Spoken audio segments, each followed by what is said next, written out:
அவங்களாம் நிறைய கதை சொல்லியிருக்காங்க, அம்மா நிறைய கதை சொல்லியிருக்காங்க, அப்பா நிறைய கதை சொல்லியிருக்காரு. இதெல்லாம் வந்து என்னென்னா அந்த பாரத கதையில் தான் எனக்கு தெரியுமே தவிர கிருஷ்ணனுடைய லீலைகள்லாம் கேள்விப்பட்டிருக்கேன். ஆனால் அது எதில் இருக்குதுன்னு தெரியாது. மகாபாரதத்தில் பார்த்தா அந்த ராஜாஜி எழுதின மகாபாரதம், அப்புறம் இது ராமாயணம், அதுதான் எங்கள் அப்பா வச்சுருப்பார், அதுதான் படித்து கதை சொல்லுவார். ஆனால் பாரதம் வந்து இன்னும் விஸ்தாரமாக கதை சொல்லுவாங்க. அப்படி காது வழியாக கேட்டது தான். புஸ்தகம்லாம் எனக்கு தெரியாது. புஸ்தகம்லாம் கிடைக்காதுன்னு நினச்சிட்டு இருந்தேன். அதெல்லாம் கேட்டால் அதெல்லாம் கிடைக்காதுடா எங்கடாப்பா, எங்கள் அப்பா சொல்லுவார், அதெல்லாம் கிடைக்காத புஸ்தகம்டா, அது எங்கேயும் கிடைக்க போகுது. யாருன்னா வச்சுருப்பாங்க அந்த காலத்தில், யாருன்னா கிராமத்தில் வச்சுருப்பாங்க, யாருன்னா பெரியவங்க வச்சுருப்பாங்க, அதெல்லாம் கிடைக்காத புஸ்தகம் அப்படின்னு சொல்லுவாங்க சின்ன வயசுலலாம். அப்புறமா நம்ம சரி அதெல்லாம் அப்படியே கனவாக போச்சு. ஆனால் மனசுக்குள்ளே அப்போ காலேஜ் முடிஞ்ச உடனே அப்புறமா இந்த ஆன்மீக தேடுதலில் ஈடுபடும் போது அப்போ வந்து இந்த இந்த பாரதம் மகாபாரத கதைலாம் இந்த ஆர்எஸ்எஸ் போட்ட அப்போ ஆன்மீக தேடுதல் இருக்கும்போது அப்போ இந்த பகவத்கீதை படித்தேன். சித்பவானந்தருடைய பகவத்கீதை படித்தா அதில் ராமகிருஷ்ணருடைய உபதேசங்கள்லாம் இருக்கும். கீழே அந்த பகவத்கீதை ஸ்லோகத்துக்கு கீழே விளக்கத்துக்கு கீழே ராமகிருஷ்ணருடைய உபதேசம், விவேகானந்தருடைய கதை, ராமகிருஷ்ணனுடைய சின்ன சின்ன கதை சொல்லியிருப்பார், அதெல்லாம் போட்டிருப்பாங்க அந்த சித்பவானந்த பகவத். அதெல்லாம் படித்தோன்னா ரொம்ப நல்லாயிருக்கும். அதில் கிருஷ்ண லீலைகளை பற்றி ராமகிருஷ்ண பரமஹம்சர் சொல்லியிருப்பார். இது மாதிரி பகவான் வந்து அவதார புருஷர், இது போல் நரநாராயணர்களாக அர்ஜுனன் கிருஷ்ணன் தான் வந்தாங்க. முன் அவதாரத்தில் நரநாராயணர்களாக இருந்தாங்க, அவங்க தான் கிருஷ்ணராகவும் அர்ஜுனா வந்தாங்க, இப்படிலாம் சொல்லியிருக்கோம். அதெல்லாம் இன்ட்ரோடக்ஷன்லேயே போட்டிருக்கோம். இதெல்லாம் படித்து பார்ப்பேன். இப்படிலாம் ஒரு அவதாரம் பண்ணியிருக்காங்களே, இதெல்லாம் இந்த சரித்திரங்கள்லாம் நம்மளுக்கு எங்கே கிடைக்கும்? எல்லாம் காது வழியாக கேட்டது தான். எங்கள் அம்மா கூட சொல்லியிருக்காங்க, நரநாராயணன் ஒரு அவதாரம் எடுத்திருக்காங்க அப்படின்லாம் சொல்லுவாங்க. ஒரு கதை, சகஸ்ர கவசன் ஒரு அசுரனை வதம் பண்ணியிருக்காங்க, 2 பேரும் தவம் பண்ணி போய் வதம் பண்ணியிருக்காங்க அப்படின்லாம் கதை சொல்லுவாங்க. நான் கேட்டிருக்கேன், அப்பா வழியில் கேளுங்க. ஆனால் அது ஏதோ ஒரு அத்தி பூத்த மாதிரி கேட்டிருக்கேன், அவ்வளோதான், ரொம்ப கேட்கல. ஆனால் இப்படிலாம் ஒரு கதை இருக்கே, நிறைய கதைகள் இருக்குது, கிருஷ்ணருடைய கதைகள்லாம். இது வெண்ணத்திறநெல்லியில் இதெல்லாம் சொல்கிறாங்களே, இதெல்லாம் எங்கே கிடைக்காத போல் இருக்கே. அப்போ நான் தேடுதலில் ஈடுபடும் போது ராமகிருஷ்ண மடத்தில் போனால், அங்கே லைப்ரரியில் போனால் அங்கே ஒரு புஸ்தகம் கிடச்சிது, அருமையான புஸ்தகம். அதை வந்து அதில் நான் அந்த லைப்ரரியில் ஒரு மெம்பராகி அதுக்கு பணம் கட்டி அந்த புஸ்தகத்தை கொண்டு வந்து ஒரு வாரத்தில் இன்னைக்கு டேட்டுன்னா இத்தனை நாளில் கொடுத்துடணும் அந்த புஸ்தகம், அப்படி அங்கே கொடுப்பாங்க. அதுக்கு மேலே லேட் ஆச்சுன்னா நம்ம ஃபைன் கட்டணும், அது மாதிரி. அப்போ நான் அந்த புஸ்தகம் வீட்டுக்கு கொண்டு வந்தேன், அந்த லைப்ரரியில் அந்த புஸ்தகம் கொண்டு வந்து படித்து பார்த்தா ரொம்ப அருமையாக இருந்தது. அது என்னென்னா அந்த பாகவதம் இல்லை, அது ஹரிவம்சமோ என்னன்னு தெரில, ஏதோ ஒரு புஸ்தகம், அது பாகவதம் மாதிரி தான். ஆனால் அதில் வந்து படித்த கதை வந்து என்னென்னா சத்யபாமை வந்து பகவானை எடை வைப்பாங்க இல்லையா, பொண்ணு தங்கம் எல்லாமே வைப்பாங்க இல்லையா சத்யபாமை. அப்போது ஒரு துளசி தலை மாத்திரத்தினாலே ருக்மணி வச்ச உடனே அப்போ அந்த துளசி தலம் வந்து வெயிட் ஆகிடும், அது இருக்கிற தராசு. கிருஷ்ணர் வந்து அப்போ என்ன பண்ணுவார், லகுவாகிடுவார். அந்த கதை படித்தேன். உடனே ரொம்ப சுவையாக இருந்தது, நல்லா இருந்தது, அந்த கதை ரொம்ப பிடிச்சிருந்தது. அது மாதிரி சில கதைகள்லாம் படித்தேன், அதனால் பெரிய பெரிய எழுத்தில் போட்டிருந்தது அந்த புஸ்தகம். அது பாகவதமாக என்னான்னு தெரில, ஆனால் பாகவதத்தில் இந்த கதை வந்து இல்லை. நீங்கள் இந்த சத்யபாமிக்கும் ருக்மணிக்கும் நடக்கிற அந்த போட்டியில் பகவானையே விலைக்கு விற்கிறாங்க இல்லையா, பகவானையே தராசுக்கு எடைக்கு எடை போட்டு அப்போ பொண்ணு தாங்கலாம் விற்கிறா இல்லையா சத்யபாமை. அந்த கதை வந்து நாரதர் தான் வந்து விலைக்கு வாங்கிக்கிறாரு கிருஷ்ணரை. அந்த கதை வந்து பாகவதத்தில் இல்லை. அப்போது ஏதோ வேறு ஏதோ கதையில் இருக்க பொழுது அந்த கதையில் வந்து அந்த புஸ்தகத்தில் இருந்தது படித்த உடனே ரொம்ப சுவையாக இருந்து ரொம்ப பிடிச்சி போச்சு. இப்படி சில கதைகள்லாம் படிச்சுட்டு ஐயோ புஸ்தகம் நம்ம திருப்பி கொடுத்துனமே அதே எண்ணமாகவே இருந்ததா. சரி உடனே என்னென்னா ஏதோ அரைக்குறையாக படித்தேன், சில கதைகள்லாம் படித்தேன். இந்த புஸ்தகத்தை அப்படியே எடுத்துக்கலாம், ஆனால் எடுத்துக்க முடியாது, ஏன்னா லைப்ரரி இருந்தாச்சு. என்னை பொறுத்த வரைக்கும் என்னென்னா யார் பொருளுக்கும் ஆசைப்படக்கூடாது. அது நம்ம கரெக்டாக வாங்கிட்டு வந்தோன்னா அது கரெக்டாக கொடுத்துடணும், அவ்வளோதான். அதான் நம்மளுடைய கொள்கை. அதனால் உடனே எடுத்து போய் அந்த புஸ்தகத்தை கொடுத்துட்டேன். கொடுக்கறதுக்கு மனசு வரல, மறுபடியும் நான் அதை எக்ஸ்டென்ஷன் பண்ணி மறுபடியும் அதை வீட்டுக்கு கொண்டு வந்து மறுபடியும் படித்தேன். அதில் சில கதைகள்லாம் படித்தேன், ரொம்ப சுவையாக இருந்தது. ஆஹா, இது பழைய புஸ்தகம், இந்த புஸ்தகம் எங்கே கிடைக்கும், இந்த புஸ்தகம் எங்கே கிடைக்கும், இது மாதிரி கதைகள்லாம் எங்கே கிடைக்கும். ஏன்னா கிருஷ்ணனுடைய லீலைகள் என்னென்னா கிடைக்குன்னு சொல்லிட்டு சும்மா கொஞ்சம் கதையை படித்து அப்புறம் திருப்பி அதை கொடுத்துட்டேன். வேண்டாம் வெறுப்பாக கொடுத்துட்டேன். இப்போ கொடுக்கறதுக்கு மனசே இல்லாமல் கொடுத்தேன் அந்த புஸ்தகத்தை. அங்கே லைப்ரரியில் கொண்டு போய் கொடுத்துட்டேன். அப்புறம் பார்த்தேன், இந்த பகவத்கீதை மட்டும்தான் புஸ்தகம் இருக்குது, பெரிய புஸ்தகம். மகாபாரதம் வேறுனே படித்தாச்சு. எனக்கு இந்த மகாபாரதத்தில் பாண்டவருடைய கதையெல்லாம் ரொம்ப நல்லாயிருக்கும், அருமையாக இருக்கும். அதில் வர கிருஷ்ண லீலைகள் தான் ரொம்ப பிடிக்கும் எனக்கு. அதில் வரக்கூடிய கிருஷ்ணன் வந்து சக்கராயுதத்தினால சூரியனை மறைச்சார் ஜெயத்ரத வத காலத்தில். அப்படியே கிருஷ்ணனுடைய பராக்கிரமங்கள் தூது சென்றார். அந்த இடத்துல வந்து பகவான் விஸ்வரூபம் காட்டினார். விஸ்வரூபமே காட்டினாரா பகவான் அதில் வந்து திருதராஷ்டிரனுக்கே கண் வந்துடுச்சு அப்படின்லாம் சொல்லும்போது ரொம்ப ஆசையாக இருக்கும். அந்த உத்தியோக பருவத்தில் படிக்கும்போது என்னடா இது நம்மளுக்கு இதனுடைய ஃபுல் டீட்டெயில் எல்லாம் பாண்டவர்களை பற்றி, அவங்க சண்டை போட்டான், இவன் சண்டை போட்டான், கர்ணன் வந்து அர்ஜுனனை சண்டை போட்டான், துரியோதன பீமன் சண்டை போட்டான், இதான் வருது. கிருஷ்ணனுடைய லீலைகள் அது ரொம்ப ரசமாக இருக்குமே, அது தனியாக நம்மளுக்கு கிடைக்க மாட்டேன். இந்த புஸ்தகம் கிடைக்க மாட்டேன். அவள் பாகவதம் பற்றி சுத்தமாக தெரியாது. பாரதம் தான் தெரியும், அதுவும் காதுபட கேட்டது. இந்த பகவத்கீதை புஸ்தகம் வச்சு நான் படித்து பார்ப்பேன். இந்த பகவத்கீதையில் வந்து ஒரே ஒரு பாடம் மட்டும் போட்டிருப்பாங்க. அந்த பார்த்த சாரதி அப்படியே ஆயில் பேப்பரில் அந்த கிருஷ்ணனும் அர்ஜுனும் அதை பார்த்து ரசிச்சுன்னே இருப்பேன். ரொம்ப அழகாக இருக்கும். அதை பார்த்தியா கிருஷ்ணன் தேர் ஓட்டுறான், அதில் அர்ஜுனன் வந்து ரத சாரதியாக உட்காந்துருக்கார். அப்போ 4 குதிரைகள் இருக்கும். பகவான் கடிவாளம் கையில் வச்சுருக்கேன். ஒரு கையில் வந்து சாட்டை, ஒரு கையில் கடிவாளம் வச்சு, ஒரு கை கடிவாளம். எனக்கு அப்போ இருந்த பக்தி கூட இப்போ பாகவதெல்லாம் கிடைச்சிட்ட பிறகு கூட எனக்கு அந்தளவுக்கு பக்தி இல்லை. உண்மையாக சொல்கிறேன். அப்போ வந்து எனக்கு அந்த ஏக்கமாக இருந்தது. ஐயோ, இந்த கிருஷ்ணனுடைய கதை அழகாக இருக்குது. இந்த கிருஷ்ணன் என்னவோ மனசு ஈர்ப்பு. எனக்கு என்னென்னா, இந்த கர்ணன் படம் பார்த்தேன் இல்லையா, கர்ணன் படம் பார்த்துருக்கேன். கர்ணன் படம் பார்த்தா அதில் வந்து யதா யதா ஹி தர்மஸ்ய க்ளானிர்பவதி பாரத அப்யுத்தானம் அதர்மஸ்ய ததாத்மானம் சுஜாம்யஹம் பரித்ராணாய சாதூனாம் விநாசாய ச துஷ்கிருதாம் தர்ம சம்ஸ்தாபனார்த்தாய சம்பவாமி யுகே யுகே அப்படின்னு சொல்லிட்டு உடனே சங்கநாதம் முழங்கும். ரொம்ப அருமையாக இருக்கும். இது வந்து மகாபாரத சீரியலில் வரும். அப்போ இது கேட்டு எனக்கு அப்படியே மனசு அப்படியே ஒரு மாதிரி அந்த சங்கநாதம் கேட்கும்பொழுது அந்த பரித்ராணாய சாதனம் அந்த பாடல் திருப்பி நானே பாடி கிடப்பேன், வீட்டிலே பாடி கிடப்பேன். ஏன்னா இது பகவத்கீதை. அப்புறம் பார்த்தா பகவத்கீதையில் இருக்குது இந்த ஸ்லோகம். ஆஹா, இதுலேருந்து தான் பாடுறாங்களா அப்படின்னு சொல்லி பார்த்துட்டு திருப்பி எனக்கு பகவத்கீதை அப்போல்லாம் ரொம்ப தெரியாது. அப்போல்லாம் காலேஜ் முடிச்சுட்டு இந்த ஆன்மீக தேடுதல் இருக்கும்போது நடந்த விஷயம். அப்போ அந்த பகவத்கீதையில் இந்த ஸ்லோகத்தை திருப்பி பாடினே இருப்பேன். யதா யதா ஹி தர்மஸ்ய க்ளானிர்பவதி பாரத அப்யுத்தானம் அதர்மஸ்ய ததாத்மானம் சுஜாம்யஹம் பரித்ராணாய சாதூனாம். அது அழகாக இருக்கும், ரொம்ப அழகாக. அது கர்ணன் படத்துலேயும் அழகாக பாடியிருப்பார் சீர்காழி கோவிந்தராஜன்.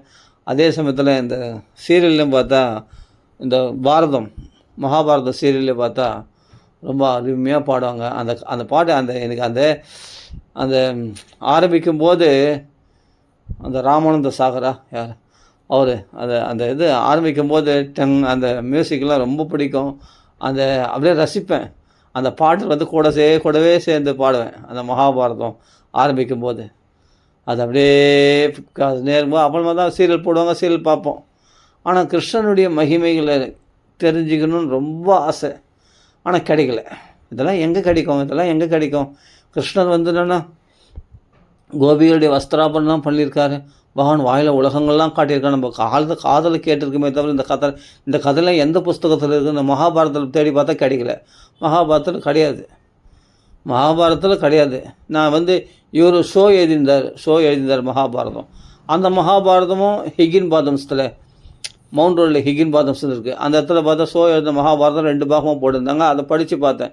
அதெல்லாம் கூட படித்து பார்த்தா அதில் கூட அந்த லீலை இல்லை, கிருஷ்ணனுடைய லீலைகள்லாம் கிடையாது. மகாபாரதம் பெருசாக போட்டிருக்காரு, ஷோ போட்டிருக்காரு. அது வந்து வானதி பதிப்பகமா ஏதோ ஒரு பதிப்பகத்தில் மூலமாக வெளியிட்டாங்க போல இருக்கு. அது ஹிகின் பாதம்ஸில் மவுண்ட் ரோடில் அது போல் அதில் படித்து பார்த்தேன். அதெல்லாம் கூட கிடையாது, மகாபாரதத்தில் கிடையாது கிருஷ்ணனுடைய லீலைகள். அப்போ நம்ம இது எங்கே கிடைக்கும், எந்த கிடைக்கும் இந்த கிருஷ்ணனுடைய லீலைகள் எல்லாம்? இப்படிலாம் லீலை பண்ணிக்கிறாரம்மா பகவான். எனக்கு இந்த ஆர்எஸ்எஸில் கொடுத்த சித்மானந்தர் பகவத்கீதையை மட்டும்தான் திருப்பி திருப்பி திருப்பி திருப்பி படிப்பேன். அதில் ராமகிருஷ்ணர் பரமஹம்சர் என்ன பண்ணுவார், அது சின்ன சின்ன கதைகள்லாம், கிருஷ்ணனுடைய கதைகளை சின்ன சின்ன விஷயங்கள்லாம் அவங்க வெளியிட்டிருப்பார். அதெல்லாம் பார்த்த உடனே என்னென்னா இவ்வளோ தான் கொடுத்துருக்காரு, நிறைய கிருஷ்ணனுடைய கதைகள் நிறைய கிடச்சா எல்லாருமே, நிறைய கதைகளை கேட்கணும்னு ஆசையாக இருக்குது. இதுனா சின்ன கதையாக கொடுத்துருக்காங்களே, சின்ன ஒரு ஹின்ஸ் மாதிரி கொடுத்துருப்பார் அவர், யார், ராமகிருஷ்ண பரமஹம்சர்.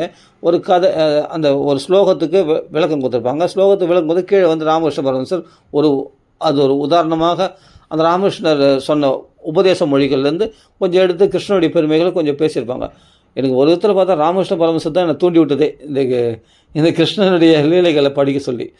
உண்மையிலே அதெல்லாம் பார்த்தோன்னே இப்படிலாம் கிருஷ்ண லீலை புரிந்திருக்காரா, பகவான் இப்படிலாம் பண்ணியிருக்காரா அப்படின்னு என்ன பண்ண. ஏன்னா ஒரு பருக்கு கீரை உணவு சாப்பிட்டு திரௌபதியினுடைய கஷ்டத்தை போக்கினார், துர்வாசனுடைய பசியெல்லாம் போக்கினார் அப்படின்னு அதெல்லாம் கேள்விப்படும்போது ஆச்சரியமாக இருக்கும். இதெல்லாம் என்னென்னா ராமகிருஷ்ண பரமஹம்சர் அது கதையாக போட்டிருப்பார். அது எனக்கு அதான் மகான்களுடைய அனுக்கிரகம் எப்படி கிடைக்குன்னு சொல்ல முடியாது. அந்த சித்பானந்தருடைய பகவத்கீதையின் மூலமாக எனக்கு கிடைச்சது. இது கிடைச்சோடனே இது தூண்டுதலாகி போச்சு. தூண்டுதலாகினா இது சின்ன சின்ன கதையாக ஒரு ஹின்ஸ் மாதிரி கிடையாது தவிர இது முழுமையாக நம்மளுக்கு கிடைக்கலையே, முழுமையாக கிருஷ்ணனுடைய கதை கிடைக்கலையே. கிருஷ்ணனுடைய கதைகள்லேயும் அதே ஏக்கமாகவே இருந்தது, எங்கே கிடைக்கும் எனக்கு.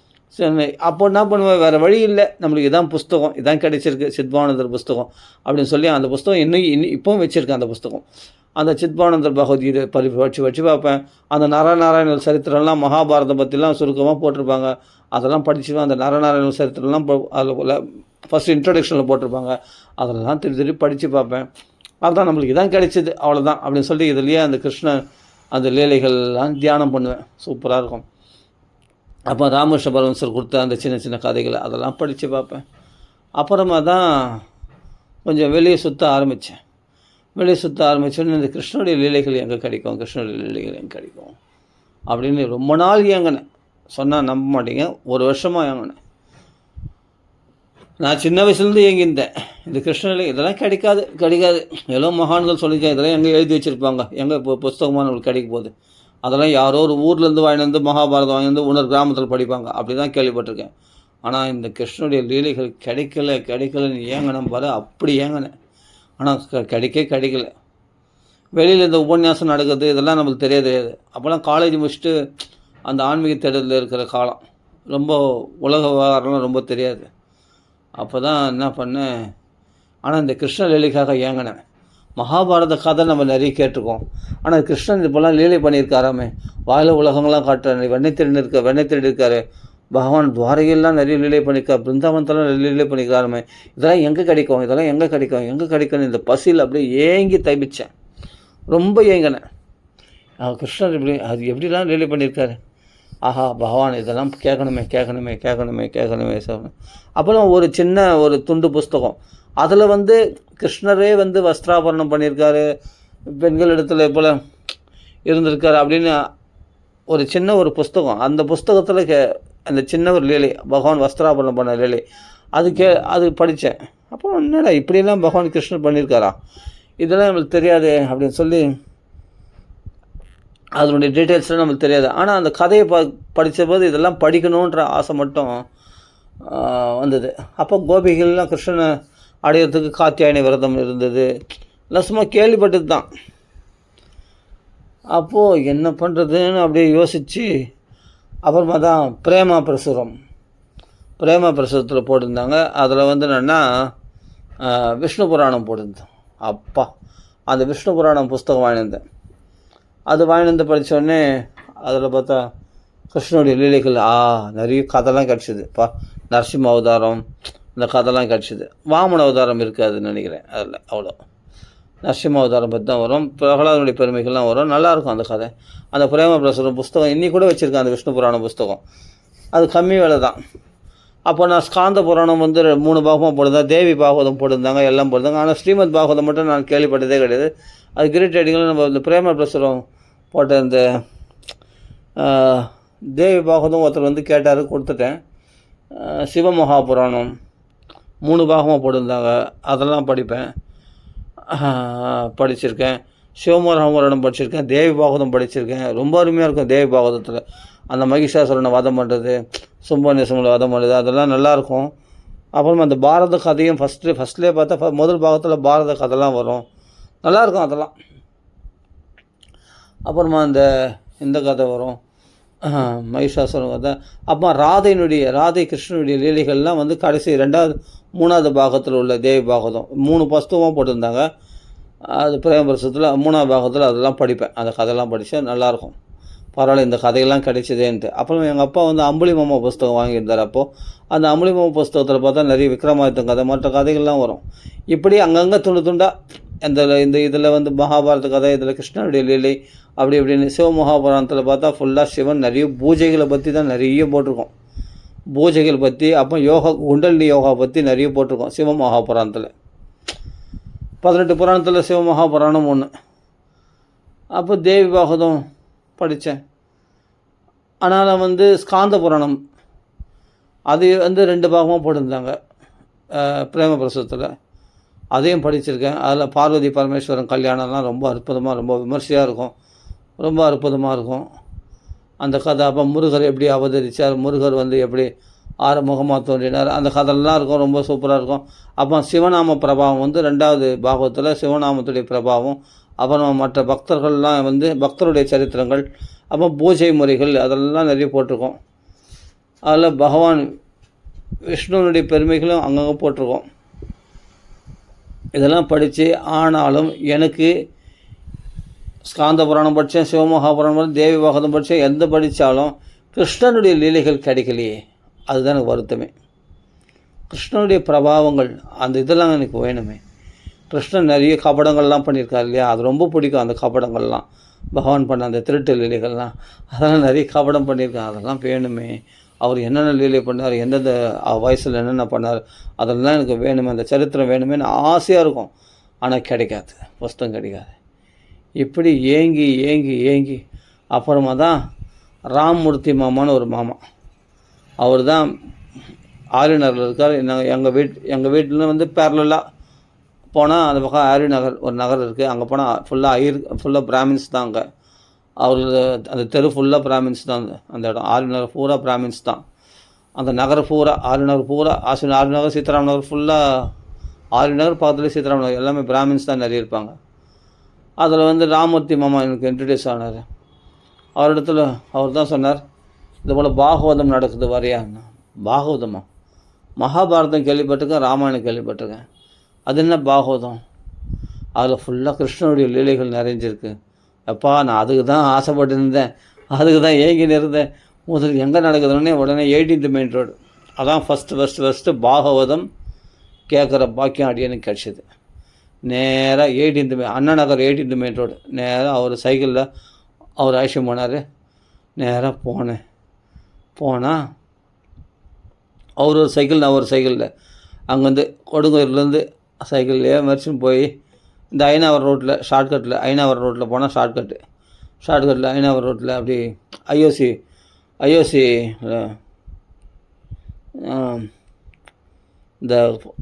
இந்த ரயில்வே குவார்ட்டர்ஸ், அந்த ரயில்வே குவார்ட்டர்ஸ் வழியாக போனால் சீக்கிரமாக அண்ணா நகர் போயிடலாம்.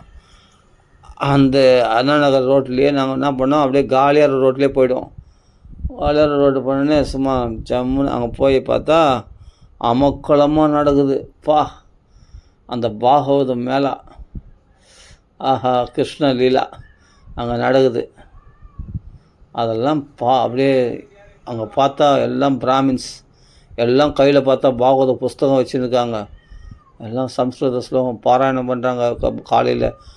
அது முடிஞ்சவொடனே சாயங்காலம் பார்த்தா பிரம்மஸ்ரீ சுந்தரகுமார் சுவாமி எனக்கு காட்டி கொடுத்ததே ராமமூர்த்தி மாமா தான். அப்போல்லாம் மாமாமா அப்படி கூப்பிடுவேன், மாமா மாமி அப்படி கூப்பிடலாம் தெரியாது, சாமின்னு கூப்பிடுவேன். சொல்லுங்கள் சாமி. அப்போ அவர் ராமமூர்த்தி மாமாவை சாமி சொல்லுங்கள் சாமி அப்படின்னு சொல்லிட்டு அவர் கூப்பிடுவேன். அவர் கூட போய் அங்கே பாகவதம் அப்போ தான் ஃபஸ்ட்டு அவருடைய தரிசனம். எல்லோரும் விழுந்து சேவிச்சாங்க பிரம்மஸ்ரீ சுந்தரகுமார் சுவாமி, ரொம்ப அழகாக இருப்பார். உடனே நானும் விழுந்து சேவித்தேன், எல்லாரோட சேர்ந்து விழுந்து சேவிச்சுட்டு அவர்களை பாகவதம் கேட்டேன். அப்படியே ஸ்லோகங்களை வர்ஷிக்கிறாரு. அருமையாக அப்பா இதெல்லாம் நேதன் இதுதான் சான்ஸ்கிரிட்டுப்பா, சம்ஸ்கிருத ஸ்லோகங்கள். ஓ அப்படியா, சரி. ஆமாம், பகவத்கீதையில் நம்ம படிச்சிருக்கோம். இருந்தாலும் ஸ்லோகமாக நிறைய ஸ்லோகங்கள் சொல்கிறாரு என்ன. அதெல்லாம் நம்மளுக்கெல்லாம் குதிரை கொம்பு, நம்மளுக்கு எங்கே எட்ட போகுது. இந்த சான்ஸ்கிரிட்னாவே என்னன்னு தெரியாது. சரி, தமிழில் கதை சொல். அவர் என்ன வேணும், இந்த சான்ஸ்கிரிட்லாம் எனக்கு போர் அடிக்கும். சான்ஸ்கிரிட்டில் அடிக்கடி நிறைய ஸ்லோகம் சொல்லுவார். அந்த ஸ்லோகம் ஐயோ ஏன் ஸ்லோகம் சொல்கிறாரு, இவர் நேராக கதை மட்டும் சொன்னால் நல்லா இருக்குமே அப்படின்னு தான் தோணும். ஆரம்பத்தில் சத்தியமாக நான் ஏன் இதில் பொய் சொல்கிறதுக்கு ஒன்றுமே இல்லை, உண்மையை சொல்லணுன்றதுக்காக சொல்கிறேன். உண்மையிலே ஸ்லோகம் சொன்னால் போர் அடிக்கும். அவர் நிறைய ஸ்லோகம் சொன்னோன்னே அப்புறம் அந்த கதைக்கு தான் எதிர்பார்ப்பேன். ஒரு 4-5 ஸ்லோகம் சேர்த்து சொல்லுவார் அவர். ஒரு சமயத்தில் ஒரு 2 ஸ்லோகம் சேர்த்து டக்குன்னு அந்த ஸ்லோகத்தை எப்படா முடிப்பாருன்னு இருக்கும். இந்த ஸ்லோகம் சொன்னாலே போர் அடிக்கும். ஸ்லோகத்தை முடித்து கதை சொல்லுவார், அப்படின்ட்டு ஷார்ப்பாக காது திட்டின்னு கேட்பேன். அப்போது ரொம்ப அருமையாக அந்த கிருஷ்ணனுடைய லீலைகளை, கிருஷ்ணனுடைய கதைகளை அப்புறம் பார்த்தா இதெல்லாம் எங்கே இருக்குது, அவர் சொல்கிற அந்த கதைகள்லாம் கேட்டால் எங்கே இருக்குது, பாகவதத்தில் இருக்குது எல்லாமே. பாகவதமா, அது எங்கே கிடைக்கும், பாகவதம் கிடைக்காது. அவர் ராமதேவமா 1 மணி நம்மளை உசுப்பேற்றி வர்றதுக்காக எல்லாம் கிடைக்காத பொக்கிஷம், இதெல்லாம் சான்ஸ்கிரிட் ஸ்லோகம் தான் கிடைக்கும், கதைலாம் கிடைக்காது அப்படின்ற மாதிரி சொல்லிட்டாரு. எனக்கா ரொம்ப ஏற்கனவே தாகம் அந்த கிருஷ்ணனுடைய லீலைகளை தெரிஞ்சுக்கணுன்னு. அதுக்கப்புறம் இவர் வேறு சொல்லிட்டாரா, ஐயோ கிடைக்காதே எப்படியே கிடைக்கும். சரி, இந்த கதையிலையாவது நம்ம தெரிஞ்சுக்கலாம் சொல்லி கதை சொன்னால் அருமையாக கதை சொல்லுவார் பிரம்மஸ்ரீ சுந்தரமா சுவாமி. அருமையாக அந்த கதையெல்லாம் தெரிஞ்சு அப்படியே கேட்டு ஆனந்தப்பட்டு ஆஹா அந்த பிரலம்பாசுர வதம், திருநாவர்த்த வதம், அதெல்லாம் அந்த வதம்லாம் ரொம்ப பிடிக்கும். அந்த சண்டை போட்டார், இது பண்ணார், ஜெயிச்சார் அப்படின்னு அந்த அகாசுர பாம்பை கிழிச்சார், அந்த கொக்கோ வடிவத்தில் இந்த பகாசுரனை வதம் பண்ணார். இதை கொஞ்சம் விஸ்தாரமாக சொல்லலாம். பார்த்தா அந்த வதம்லாம் சண்டை போடுறதுலாம் சீக்கிரமாக சுருக்கமாக சொல்லிட்டாங்க. எப்பவுமே இந்த சண்டையெல்லாம் பெருசாக வளர்க்க மாட்டாங்க. அதெல்லாம் அகாசுரனை வதம் பண்ண, பகாசுரனை வதம் பண்ணார், போதனை வதம் பண்ணார் அப்படின்னு சிம்பிளாக முடிச்சுடுவாங்க. அது எப்படி போர் நிகழ்ந்தது அதெல்லாம் விஸ்தாரமாக எனக்கு வர்ணிக்கணும். அதெல்லாம் ஏன்னா ராமாயணத்தில் பார்த்தா அந்த ராமனுக்கு யுத்தம்னா, அந்த யுத்தம் நான் நல்லா படிப்பேன். அந்த யுத்தம் எப்படி சண்டை போட்டாங்க, இவர் என்ன பானம், இவர் வாயுவஸ்திரம் எழுதிருந்தார், அவர் அக்னி அஸ்திரம் விட்டார் அப்படின்னு வரும் இல்லையா. அந்த போர்க்காலம்லாம் ரொம்ப விஸ்தாரமாக வர்ணித்தா ரொம்ப பிடிக்கும், ரொம்ப ரசித்து கேட்பேன். அந்த போர் காலத்தெல்லாம் டக்குன்னு ஒரு வதம் பண்ணார், அதுதான் முடிஞ்சு போச்சு. வதத்தெல்லாம் சுருக்கமாக முடிச்சுடுவாங்க.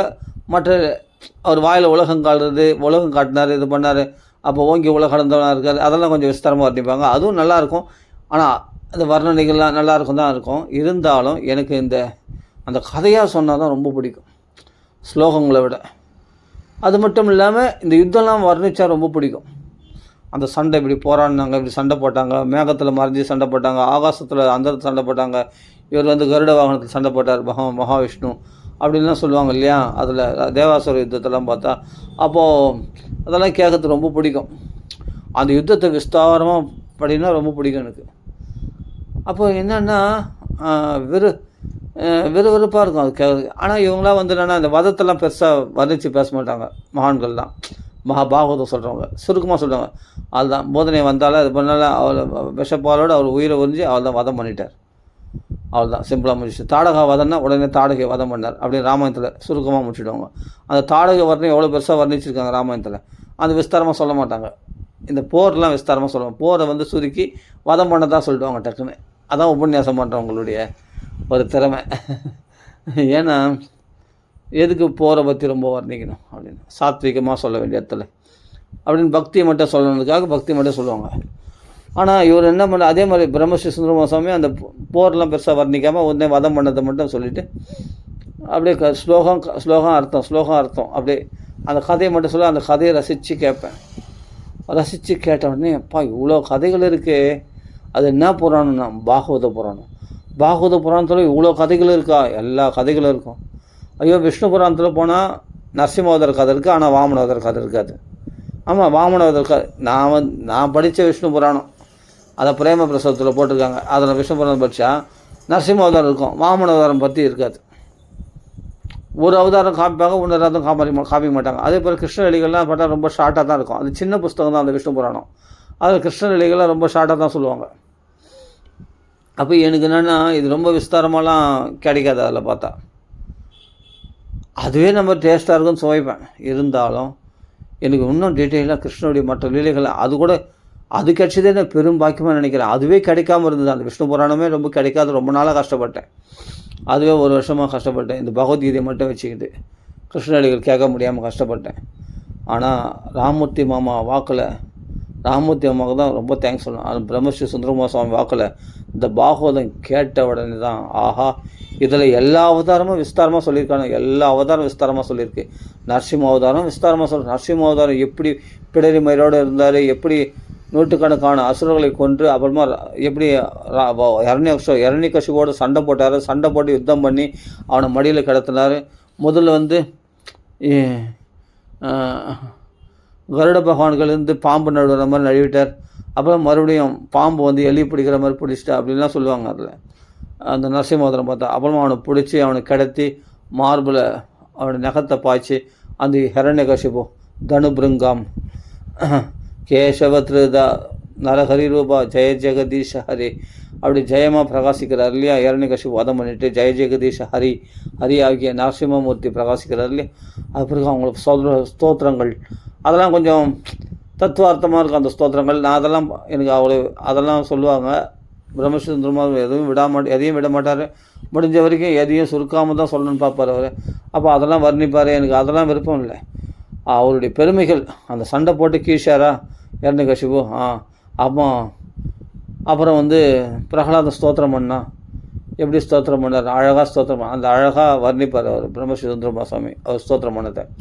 இதெல்லாம் கேட்டு கேட்டு கேட்டு நரசிம்ம அவதாரம் இவ்வளோ விளக்கமாக இருக்குதே, நல்லா அருமையாக இருக்கே. அப்புறம் என்ன பண்ணுவேன், எனக்கு இந்த தத்துவார்த்தமாக வருது பற்றி அங்கங்கே ஆத்ம ஞானம் இதெல்லாம் பற்றி சுகாச்சாரியா சொல்கிறார் இல்லையா, எனக்கு அதெல்லாம் அவ்வளோ விருப்பமே இருக்காது. கதை மட்டும் எனக்கு ரொம்ப கதையாக இருக்கணும், வெறும் சரளமாக அப்படியே தொடர்ச்சியாக கதையாக இருக்கணும். அதே சமயத்தில் இந்த வர்ணனைகள்லாம் ரொம்ப இருக்கக்கூடாது. ஆனால் போர் சண்டை போடுறது இது பண்ணுறது, கிருஷ்ணனுடைய லீலை பண்ணது, கபடம் பண்ணது, அந்த கதைகள், அந்த கதை என்னென்ன நடந்தது, எப்படி நடந்தது, அந்த விவகாரங்கள்லாம் அதெல்லாம் வேணும். அதெல்லாம் தான் ரொம்ப ஆசை. அதே சமயம் போகிற வர்ணிகள்லாம் ரொம்ப ஆசை. இந்த தத்துவார்த்தமாக வர்றது, இந்த வர்ணனைகள், அப்போ நிறைய ஸ்லோகங்கள்லாம் நடுவில் சொல்கிறது, ஐயோ அதெல்லாம் எனக்கு ரொம்ப வெறுப்பாக இருக்கும். அதெல்லாம் வேணாம், வெறும் கதைகள் மட்டும் இருந்தால் அப்படியே அந்த கிருஷ்ணர் கதைகளை மட்டும் கேட்பேன். அதில் பிரம்மஸ்ரீ சுந்தரகுமார சுவாமி அந்த ஸ்லோகம் சொல்லும்போது ஒரு மாதிரி இருக்கும். அப்புறமா கதை சொல்லும்போது ரொம்ப சந்தோஷமாக இருக்கும்.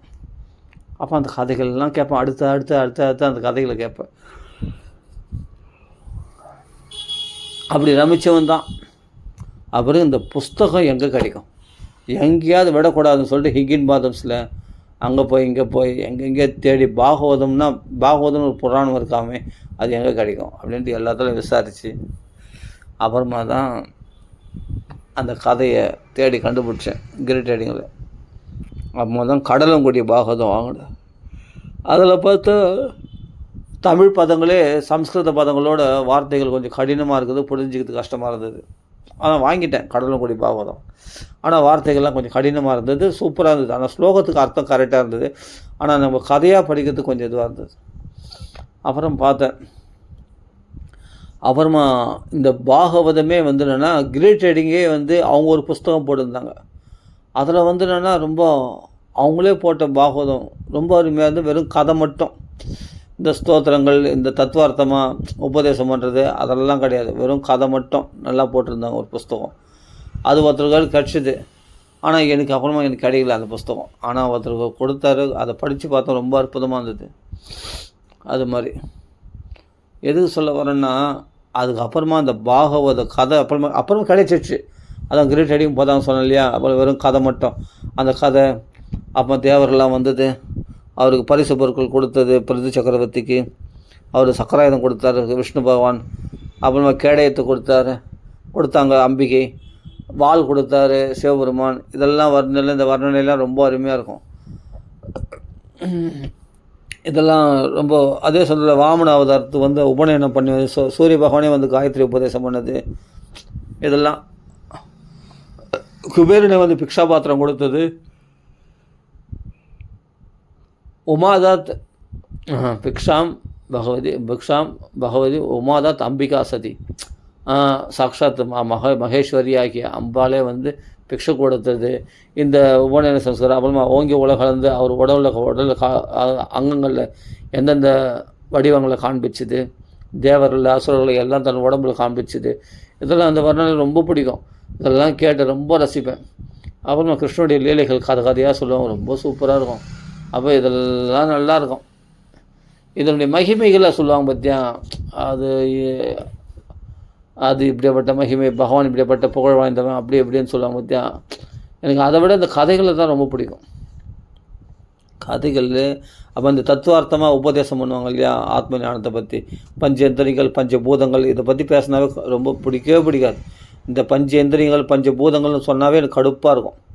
கிருஷ்ணனுடைய பெருமை சொல்கிறத விட்டு எதுக்கு இந்த பஞ்சபூதங்கள் பஞ்சேந்திரியங்கள் திருப்பி திருப்பி திருப்பி அதுவே வருது. அப்போ இந்த ஆத்மா இந்த உடல் இல்லை அப்படி இப்படின்னு சொல்லும்போது எனக்கு ரொம்ப கடுப்பாக இருக்கும்.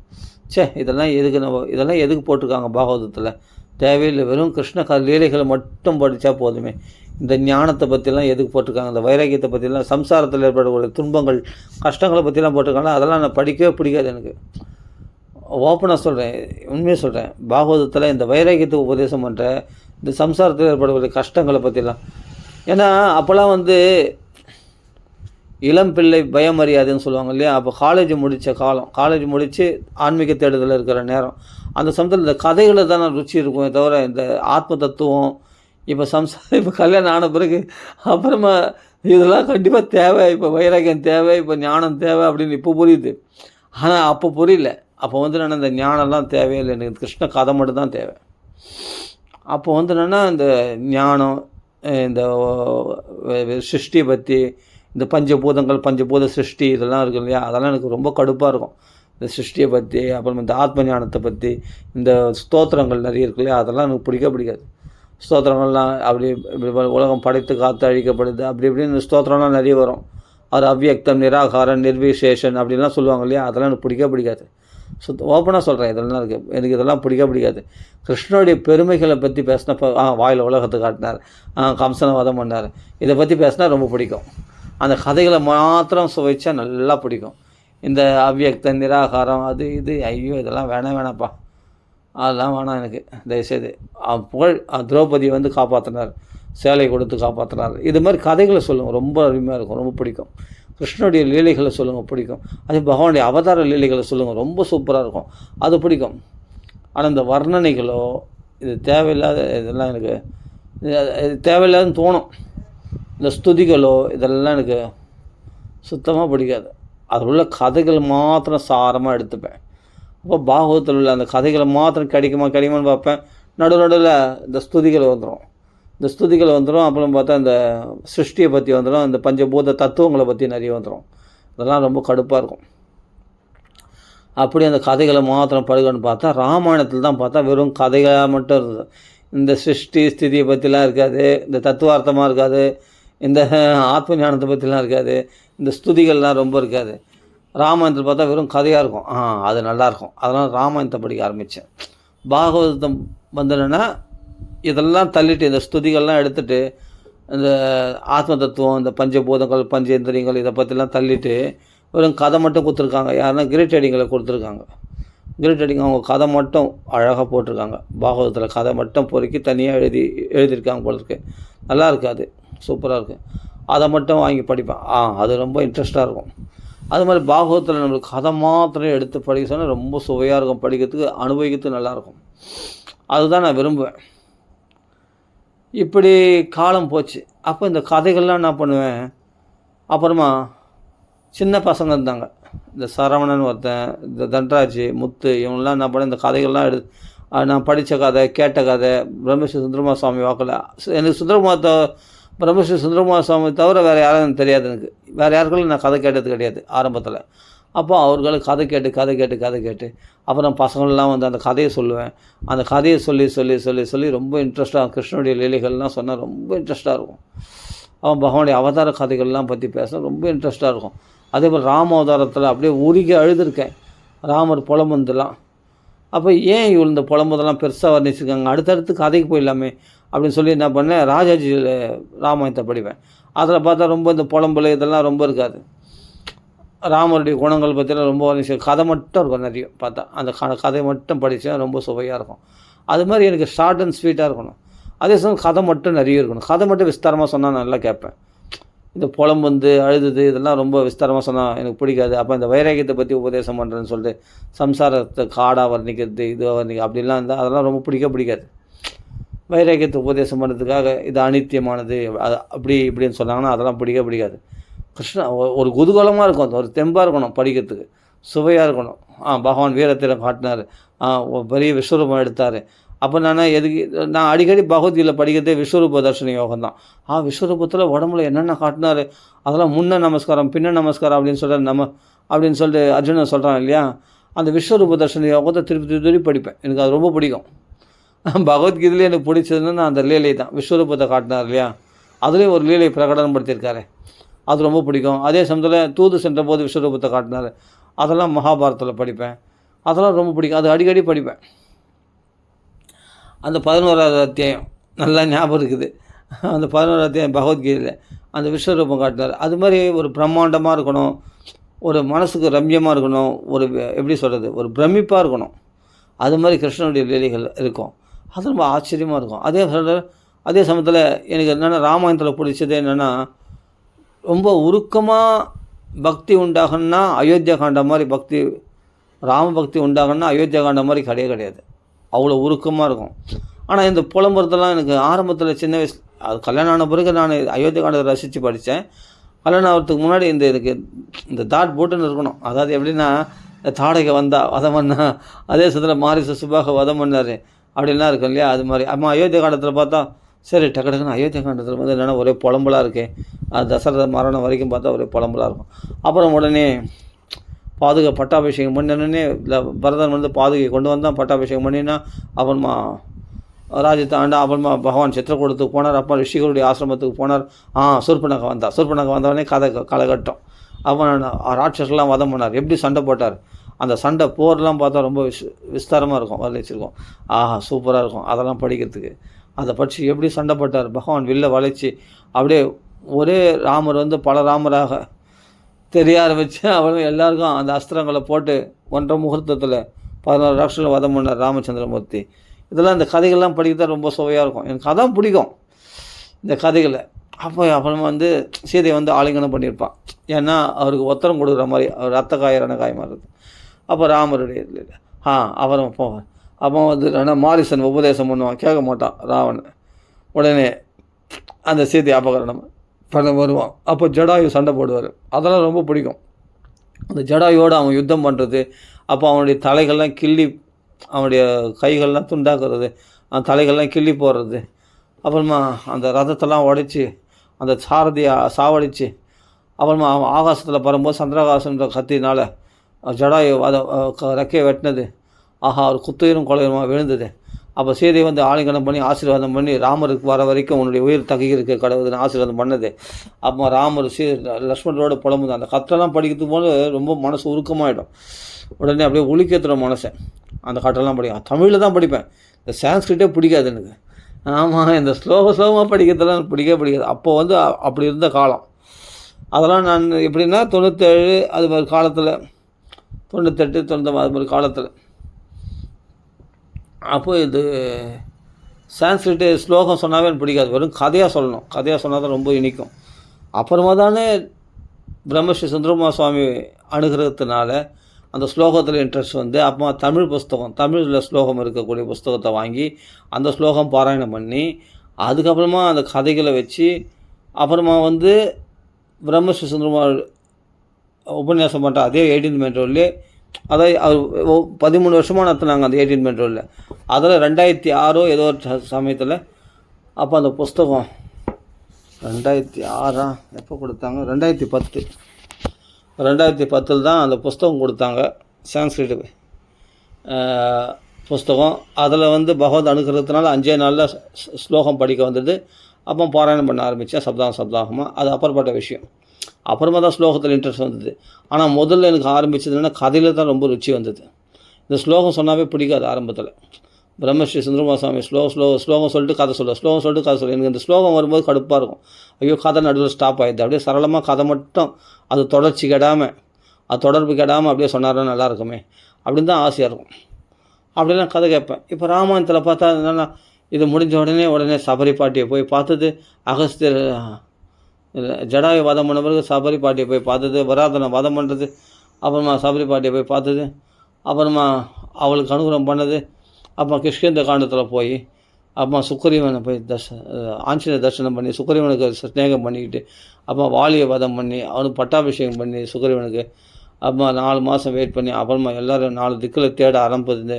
அப்போ அந்த கதைகள்லாம் ரொம்ப சூப்பராக இருக்கும், அருமையாக இருக்கும் அந்த கதைகள்லாம். அப்புறமா ராமர் அப்போ தெற்கு திக்கில் போன ஆஞ்சநேயர் சுவாமி இப்படி பராக்கிரமம், அவர் கடல் தாண்டினது என்ன வர்ணனை அற்புதமாக இருக்கும் அந்த சுந்தரகாண்ட வர்ணனை பார்த்தா. அப்போ எனக்கு இதெல்லாம் ரொம்ப பிடிக்கும். அவர் ஆகாசத்தில் பெரிய ரூபம் எடுத்து பறந்து போனார், ஆகாசத்தில் அந்த மேகத்தில் மறைஞ்சு போனார். அந்த மலை மைனாக பருவதம் மேலே வந்தது, அதை இடித்து தள்ளிட்டார், அதனுடைய சிகரம் உடஞ்சி போச்சு. அதுப்போ அந்த மலையினுடைய தேவதை மைனாக கைகூப்பி கொண்டு விருந்து சாப்பிட்டு போனோம் அப்படின்னு. ஆஹா, ராமர் அங்கே பட்னியாக இருக்கார், சீதை கஷ்டப்படுறார், ஏற்கனவே இங்கே விருந்து அப்படின்னு சொல்லிட்டு ஆஞ்சநேயர் சுவாமி அவருக்கு அங்கீகாரம் பண்ணி தொட்டு அன்பாக பேசிட்டு, அப்பிறகு நாகமாதா சுரசை அவள் பரீட்சை பண்ணுறா, அவள் வாய்க்குள்ளே புகுந்து வெளிப்பட்டு, அது பிறகு செம்மிகை வதம் பண்ணி அப்போ லங்கினி தேவதையை ஜெயிச்சு அந்த லங்கைக்குள்ளே சுவேல மலையில் இறங்கி அப்போ லங்கினி தேவதையை ஜெயிச்சு அப்போ லங்கைக்குள்ளே பிரவேசமாகி அப்பா ஒவ்வொரு இடத்துல அவர் தேடுறது. அந்த கட்டங்கள்லாம் படிக்கும்போது அங்கே பார்த்தா என்னென்னவோ மாம்சங்கள் இருக்கும், மதுபானம் இருக்கும். ராமனுடைய அந்தர்புரத்தில் நுழைப்பார், ஒவ்வொருடைய ராட்சர்கள் வீட்டில் நுழைவார். அவர்கள் எப்படிலாம் இருந்தாங்க, என்ன வர்ணனை அது வர்ணனை பிடிக்காது. ஆனால் சுந்தரகாண்டத்தில் இந்த வர்ணனை பார்த்தா ரொம்ப பிடிக்கும், நல்லாயிருக்கும். ஆனால் இதெல்லாம் வர்ணனைப்பா என்னென்னலாம் இருந்தது அப்படின்னும் போது நிதர்சனமாக நடக்கிற மாதிரி இருக்கும் அந்த கட்டெல்லாம் படிக்கும்போது. அது இன்னும் ஒரு கதை தான் படிக்கணும், எனக்கு ஸ்லோகம் ஒரு ஸ்லோகம் கூட இருக்கக்கூடாது, வெறும் கதை மட்டும் தான் வேணும். அந்த கதை மாத்திரம் படிக்கணும், ஸ்லோகமே இருக்கக்கூடாது. கதை மாத்திரம் படித்தா தான் நல்லா சுவையாக இருக்கும். அப்போ தான் அந்த கதையை படிச்சுன்னு அப்புறமா அங்கே போனார், இங்கே போனார், அங்கே எங்கேயுமே தேடி கிடைக்கல. அப்போது பகவானை பிரார்த்தனை பண்ணுறார். அப்போ பலவிதமாக ஒரு குழம்புறது. அப்போ பார்த்தா சீதையை கண்டுபிடிச்சார் அசோகவனத்தில். கண்டுபிடிச்சி அப்போ அவள் அப்போ ராவணன் மிரட்டுறது, அப்புறமா ராட்சசர்கள் மிரட்டுறது, அப்போ சொப்னம் காண்றது, திருடிச்சடா சொப்னம், அப்போ சுப சபனங்கள் ஏற்படுறது. அப்போ ஆஞ்சநேயர் கதை சொல்கிறார் சீதைக்கு. தசரதன்னு ஒரு மகாராஜா இருந்தார், அவருக்கு ராமர்னு ஒரு புத்திரர் இருந்தார், அதே சமயத்தில் சிறந்த குணங்கள் நிறைந்தவர் அப்படின்னு சொல்லி அவருடைய பெருமைகளை பேசினோடனே இந்த இடத்துல கூட ராமர் கதை சொல்கிறதுக்கு ஆள் இருக்கா அப்படின்னு சொல்லி சுந்தரகாண்டத்தில் ஆச்சரியப்பட்டு சீதை யார் பார்த்தா ஒரு வானரனை பார்த்துட்டேனே, வானரனை பார்த்தா அமங்கலமாச்சு அப்படின்னு நினைக்கிறா. அப்புறம் பார்த்தா ஆஞ்சநேயர் சுவாமி மங்களம் தான் உண்டாக்குறாரு, மங்களஸ்வரூபி. சுந்தரம்னாவே மங்களம் தானே, சுந்தரகாண்டம் பூரா ஆஞ்சநேயுடைய பெருமை தானே. அப்படியேப்பட்ட சுந்தரனாச்சு, அப்படியேப்பட்ட மங்களஸ்வரூபியாகி அவர் கதை சொல்கிறார்.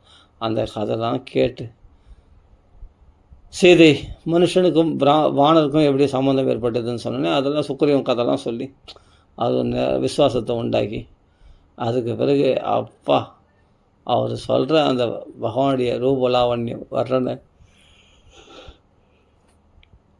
எனக்கு இந்த ரூபலாவண்யம் வரணுன்னா கூட அவ்வளோ பிடிக்காது. அந்த கதை தான். ராமர் வந்துடுவார், லக்ஷ்மணன் வந்துடுவார், கவலைப்படாத, சீதையை ஒன்று மீட்டு இட்டுன்னு வர போகிறாரு, நிலடியாக முதுகலை ஏறிக்கும், நான் பரபுருஷனை தொட மாட்டேன் அந்தம்மா சொல்ல. உடனே சரி அப்படியே வரட்டா அப்படின்னா நான் கிளம்புறேன், ஆனால் உங்களை பார்த்ததுக்கு ஒரு அடையாளமாக தான் கொடுங்கன்னு சொன்னோன்னே ராமர் கொடுத்த அடையாளத்தை மோதிரத்தை கொடுத்துட்டு சூடாமணியை பெற்றுக்கொள்கிறார். அப்புறமா தான் அந்த அசோகவனத்தை அழிக்கிறார். அப்புறமா தான் ஒரே சண்டையாக இருக்கும், சூப்பராக இருக்கும் அந்த சண்டை. ஜம்புமாலி வாதம், பஞ்ச சேனாதிபதிகள் வாதம், அப்போ 80 ராஷ்டிரில் வாதம் பண்ணுறது, அப்போ அக்ஷகுமாரனை வதம் பண்ணுறது, இந்திரஜித்தை பிரம்மாஸ்திரம் கட்டுப்படுறது, அப்போ லங்கைக்கு போகிறது, அது பிரகஸ்தன் கேள்வி கேட்குறது, அப்போது உடனே ராவனுக்கு பதில் சொல்கிறது. அருமையான உபதேசம், ஆஞ்சநேயுடைய உபதேசம், அதெல்லாம் படிக்கணும். அப்போது நீ எங்கே போனாலும் சிவனுடைய கைலாசத்துக்கே போனாலும் அங்கேயே ராமபானம் ஒன்று துரத்துட்டு வரும். சிவனாலே ஒன்று காப்பாற்ற முடியாது, பிரம்மதேவரால் காப்பாற்ற முடியாது, யாராலையும் காப்பாற்ற முடியாது. அவர் எங்கே போனாலும் ராமரை ஒருத்தர் குறி வச்சிட்டாருன்னா அவர் யாராலையும் காப்பாற்ற முடியாது, தப்பிக்க முடியாது அப்படின்னு சொன்னது. அப்போ காகாசுர விருத்தாந்தம் சீதை சொன்னது. அப்பா 3 லோகத்தில் போய் அவன் சரணாகதி அடையிறதுக்கு இடம் இல்லாத போது இந்த கதைகள்லாம் பேசினா ராமருடைய பெருமைகள் எப்படி இருக்குல்ல சுகமாக.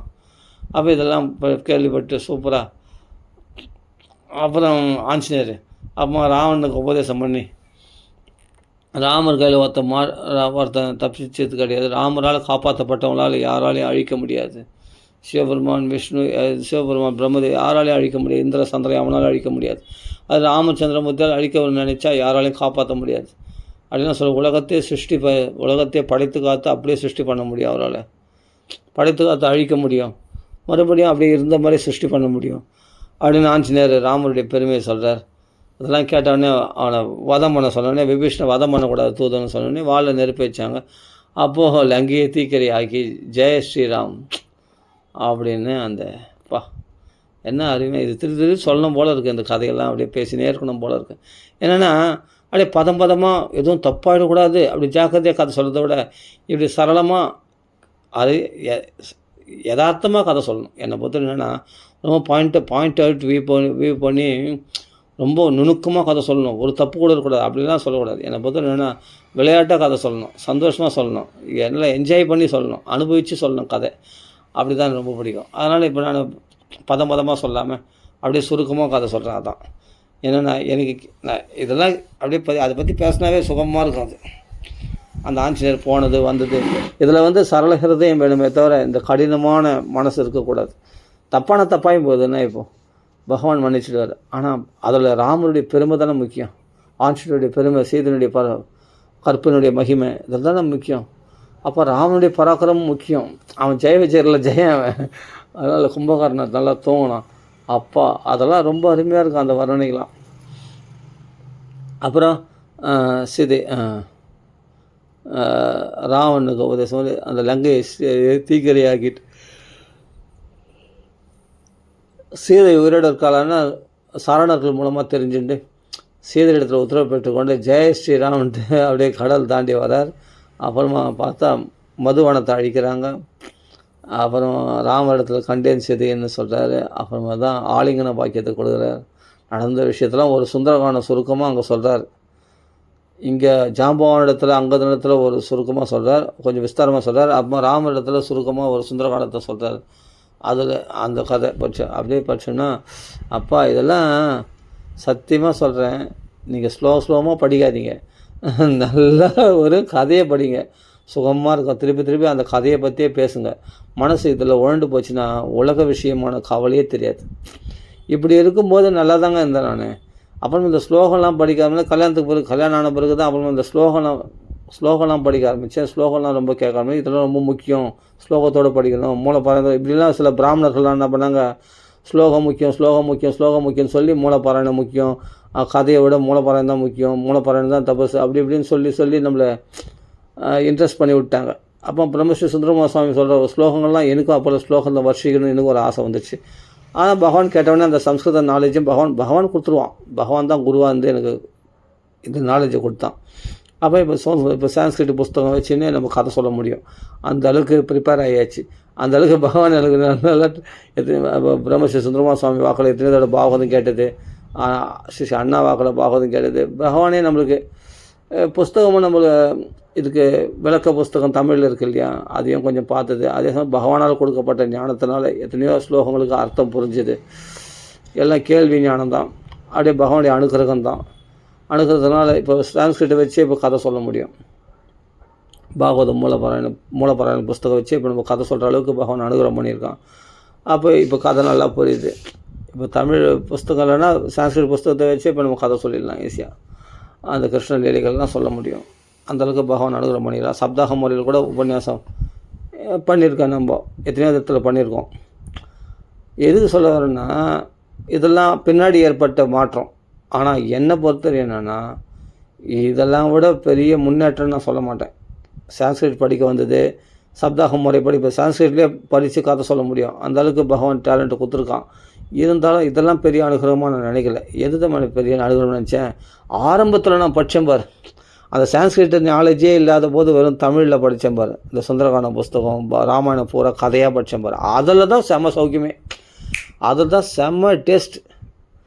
வெறும் கதையாக கிரேட் ரைட்டிங் போட்டாங்க சொன்னேன் இல்லையா, வெறும் கதை மட்டும், அந்த ஸ்துதிகள்லாம் இல்லாமல் பாகவதம் எப்படி கொடுத்தாங்கன்னா வெறும் கதையாக கொடுத்தாங்க பாரு, அதுதான் செம்ம டேஸ்ட். இந்த தத்துவார்த்தமாக இல்லாமல், சிருஷ்டி பற்றி இல்லாமல், வர்ணனை இல்லாமல் வெறும் கதை வடிவத்தில் கொடுத்தாங்க பாருங்கள். அதுதான் செம்ம டேஸ்ட். அதுதான் பக்தி அதிகமாச்சு, அதில் தான் மனசு ரூடமாச்சு. அப்போ இந்த உலக விஷயமே வாசனையே வேணடா, ஆமாம், பெண்ணாசை மண்ணாசை எதுவுமே வேணாம், கல்யாணம் பண்ணிக்கிறது கூட எனக்கு விருப்பமே இல்லை. அது கல்யாணம் பண்ணிக்கிறதுக்கு முன்னாடி இதெல்லாம் இந்த கதையெல்லாம் டேஸ்ட் பண்ணிட்டு கல்யாணம் பண்ணிக்கிறது கூட விருப்பமே இல்லை. அப்படி இருந்தது ஒரு உலகத்தில். அது ஒரு உலகத்தில் வாழ்ந்தேன்.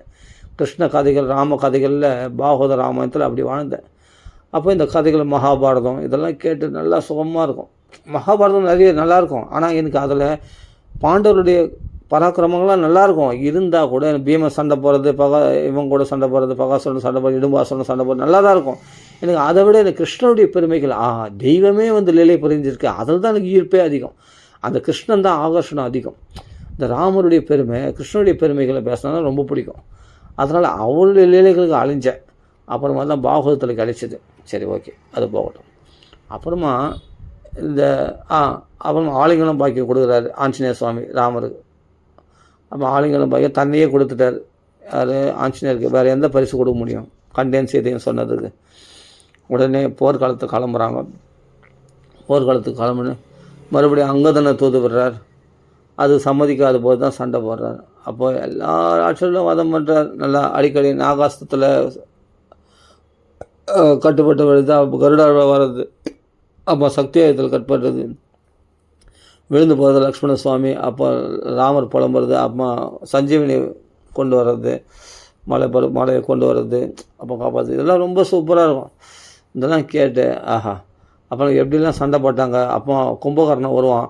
அவன் மூக்கில் வாயிலெல்லாம் வெளியே வர்றது, அதெல்லாம் ரொம்ப காமெடியாக இருக்கும்.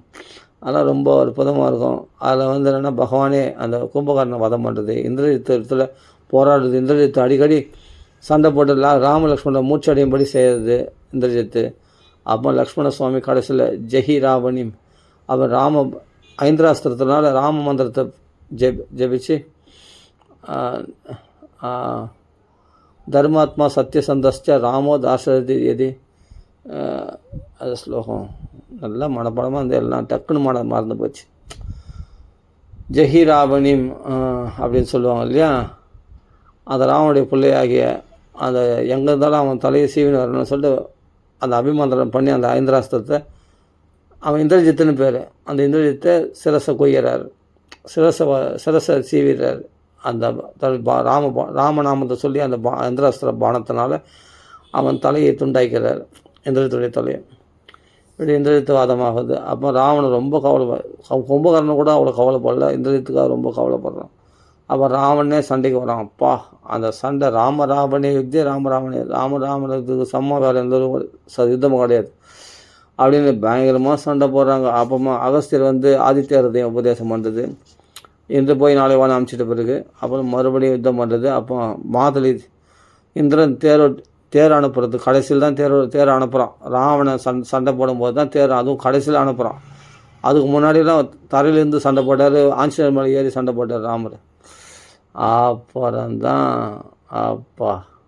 அந்த மாதளி சாரதி இருக்கும்போது அந்த ரதத்தில் ஏறி ராவணன் கூட சண்டை போடுறாரு போல். அருமையாக இருக்கும். அற்புதமாக அந்த சண்டையை வர்ணிக்கும் போது அந்த யுத்தகாண்டம் ரொம்ப பிடிக்கும். அந்த யுத்தகாண்டம் ஃபுல்லாக அந்த சண்டை வரணும்லாம் ரொம்ப பிடிக்கும். படிக்க அப்படி சண்டை போட்டார், இப்படி சண்டை போட்டார் அப்படின்னு. அப்போ ராவணன் வதமாகுது. மந்தோதரி புலம்புறான். அப்போ ராமர் வந்து சங்க சக்கர கதாதாரியாக மந்தோதரிக்கு காட்சியளிக்கிறார். மண்டோதரி இல்லை, மந்தமான உதரமுடையவள், அதனால் அவருக்கு மந்தோதரின்னு பேர். அந்த மந்தோதரிக்கு காட்சியளிக்கிறார். பிறகு விபீஷண பட்டாபிஷேகம் லக்ஷ்மணர் போய் பண்ணுறார். ராமர் நகரத்துக்குள்ளே பிரவேசிக்க மாட்டார். அப்புறமா சீதையை கொண்டு வந்து அக்னி பிரவேசம் ஆகி அவள் பதிவிரத தர்மத்தை 3 உலகத்திலும் பறைசாற்றுகிறார் ராமச்சந்திரமூர்த்தி. தசரதருடைய தர்சனம், தசரதர் வந்து லக்ஷ்மணரை கொண்டாடி, அப்பா நீ ராமருக்கு சேவை செய்து எனக்கே சேவை செய்த மாதிரி ஆகிப்போச்சு அப்படின்னு சொல்லி ரொம்ப சந்தோஷப்பட்டு எல்லாரையும் ராம லக்ஷ்மணர் ஆலிங்கனம் பண்ணிட்டு அப்புறமா சிவபெருமானால் அழைத்து வரப்பட்ட தசரதர் மறுபடியும் சொர்க்கலோகத்துக்கு போகிறார். சீதைக்கு ஆறுதல் அளிக்கிறார். அவருக்கு கிளம்பி போகிறார். அப்புறம் இந்திரனுடைய அனுகிரகத்தினால இறந்த வானர்கள் அத்தனை பேரும் உயிர் பழிக்கிறார்கள். ராமருடைய அனுகிரகத்தினாலையும் இந்திரனால் ராமரால் கட்டளையிடப்பட்ட இந்திரன் வந்து எல்லா வானர்களையும் உயிர் பழிக்க வைக்கிறான். அவன் எல்லா வானர்களோட அதுதான் புஷ்பவானத்தில் பிரவேசமாகறாங்க. எல்லாம் வானர்கள், ராட்சசர்கள் ஆகிய விபீஷணன் கூட ராட்சசர்கள் எல்லாருமே வந்து ராம பட்டாபிஷேகம் போகிறதுக்கு எல்லாமே கிளம்பி போகிறாங்க. அப்போ கிஷ்கிந்தில் வந்து சீதை நிறுத்த சொன்னேன். இந்த இடத்துல தான் கும்பகர்ண வதமானம் இதெல்லாம் பாருன்னு ராமர் வந்து சீதையுடைய கடாட்சம் அந்த லங்கையில் பரிபூர்ணமாக படணும். அப்போ ஏன்னா செல்வ செழிப்பாக இருக்கணும் மேலும் அப்படின்னு சீதையுடைய கடாட்சம் படணும். ஏன்னா விபீஷணன் ஆள போகிறான் இல்லையா, அதனால் அப்படின்னு எல்லாத்தையும் பார்க்க வச்சுருந்து அப்போ சீதையோடு ரொம்ப நெருக்கமாக உட்காந்துட்டு ராமச்சந்திரமூர்த்தி ரொம்ப நாள் பிரிஞ்சிருந்தார் இல்லையா, சீதையோடு ரொம்ப நெருக்கமாக உட்காந்து அழகாக உல்லாச யாத்திரை மாதிரி அந்த புஷ்ப விமானத்தில் போய் உட்காந்துட்டு இவர் தான் ராமரா சீதை ராமனை சேர்த்து வச்சு பார்க்கும்போது ரொம்ப அழகாக கண்கொள்ளா காட்சி, இந்த ஜோடி பொறுத்த ரொம்ப அருமையாக இருக்குது அப்படின்னு சொல்லிட்டு ராட்சர்களும் வானர்களும் ரசிக்கிறாங்க, அவ்வளோ சந்தோஷப்படுறாங்க.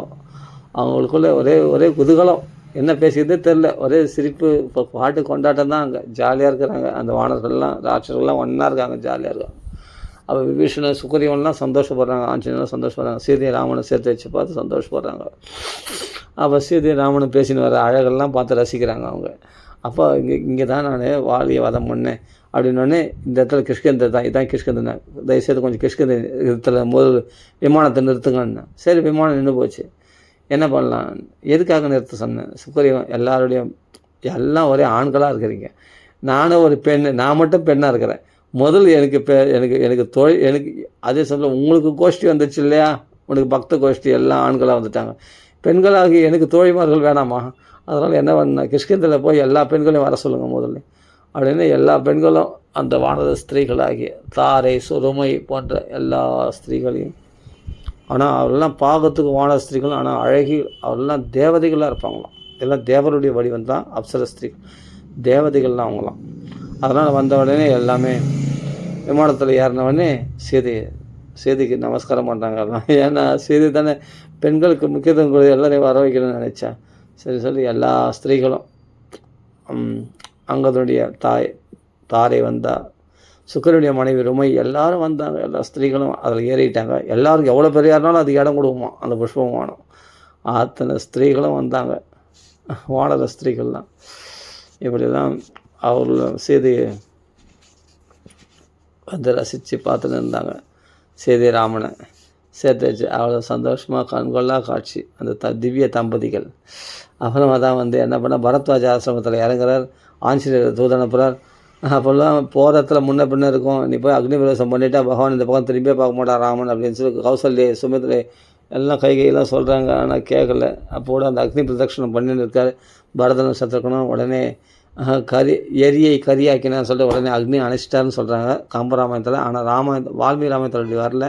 உடனே வந்து நீங்கள் அப்படி அக்னி பிரவேசம் ஆகிடக்கூடாது, ராமர் வந்துட்டு இருக்கார் பாருங்கள், அன்றைக்கி பட்டு போன மரம் துளுக்கிறது பாருங்கள், அது வளர்றது பாருங்கள், அப்போ பார்த்து பூக்குது பாருங்கள், காய்க்குது பாருங்கள், அப்போ பழுக்குது பாருங்கள் அப்படின்னு சொல்லிட்டு அந்த மரங்கள்லாம் பார்த்தா பட்டு போன மரம்லாம் நல்லா துளுக்குது காய்க்குது, நல்லா இதெல்லாம் வந்து நல்ல சுபசகுணங்கள் ராமர் வரவுக்கு அப்படின்னு சொல்லி நடந்த விஷயங்கள்லாம் சொல்லி அங்கே ஒரு ராமாயணம் சொல்கிறார் ஆஞ்சநேய சுவாமி. ராமாயணம் தான் அதுக்கு பிராணம் மறுபடியும் திருப்பி நிறுத்துது.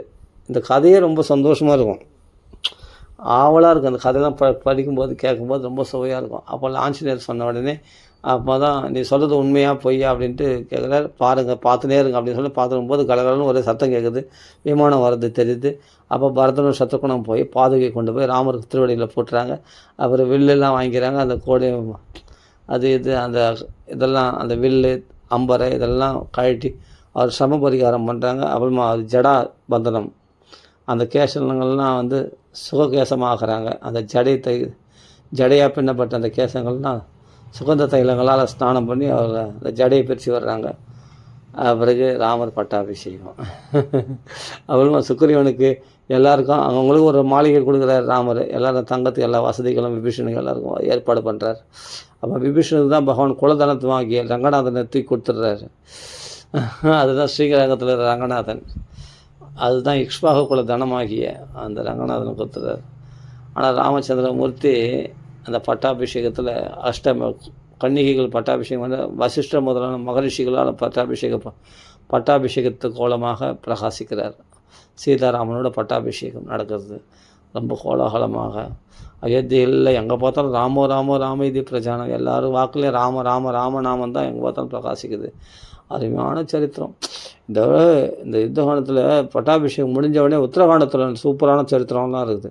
ராமனுடைய பராக்கிரமம், ராவணன் எங்கெங்கெல்லாம் தோற்று போனான், கார்த்திகேயன், அந்த கதைலாம் இருக்குது உத்தரகாண்டத்தில். நிறைய கதைகள் உத்தரகாண்டத்தில் இருக்குது, அதெல்லாம் படித்து பார்த்தா சூப்பராக இருக்கும். ரொம்ப அற்புதமாக இருக்கும் உத்தரகாண்டத்தில் பார்த்தா. அப்போ ஆஞ்சநேயருடைய பிறப்பு பற்றி கூட உத்தரகாண்டத்தில் தான் வருது. ஆஞ்சநேயர் அஞ்சனா பர்வதம் திருப்பதியில் தான் ஆஞ்சநேயருடைய அவதாரம். திருப்பதியில் தான் ஆஞ்சநேயருடைய அவதாரம். அப்போ வாயுதேவனுடைய அம்சமாக ஆஞ்சநேயர் அவதரித்தார். கேசரி என்ற ஒரு வானருக்கும் அஞ்சனா தேவிக்கும் மகனாக வாயுடைய அம்சமாக அவதரித்தார் ஆஞ்சநேய சுவாமியுடைய அவதாரம். அப்போ சூரியனை பிடிக்க போந்து ஆஹா அவருக்கு மறதியாகிய சாபலம் ரிஷிகளால் ஏற்படுத்தப்பட்டது. பின்னாடி அவர் சமயத்தில் ஞாபகம் வரும்னு சொன்னதுனால ஜாம்பான் மூலமாக ஞாபகப்படுத்தப்பட்டது. அதெல்லாம் அந்த விஷயம்லாம் அது எப்படி அதெல்லாம் அங்கே வரும் உத்தரகாண்டத்தில் சொல்லப்படும். எவ்வளோ கதைகள் வரும் அதில் தெரியுமா? அப்போ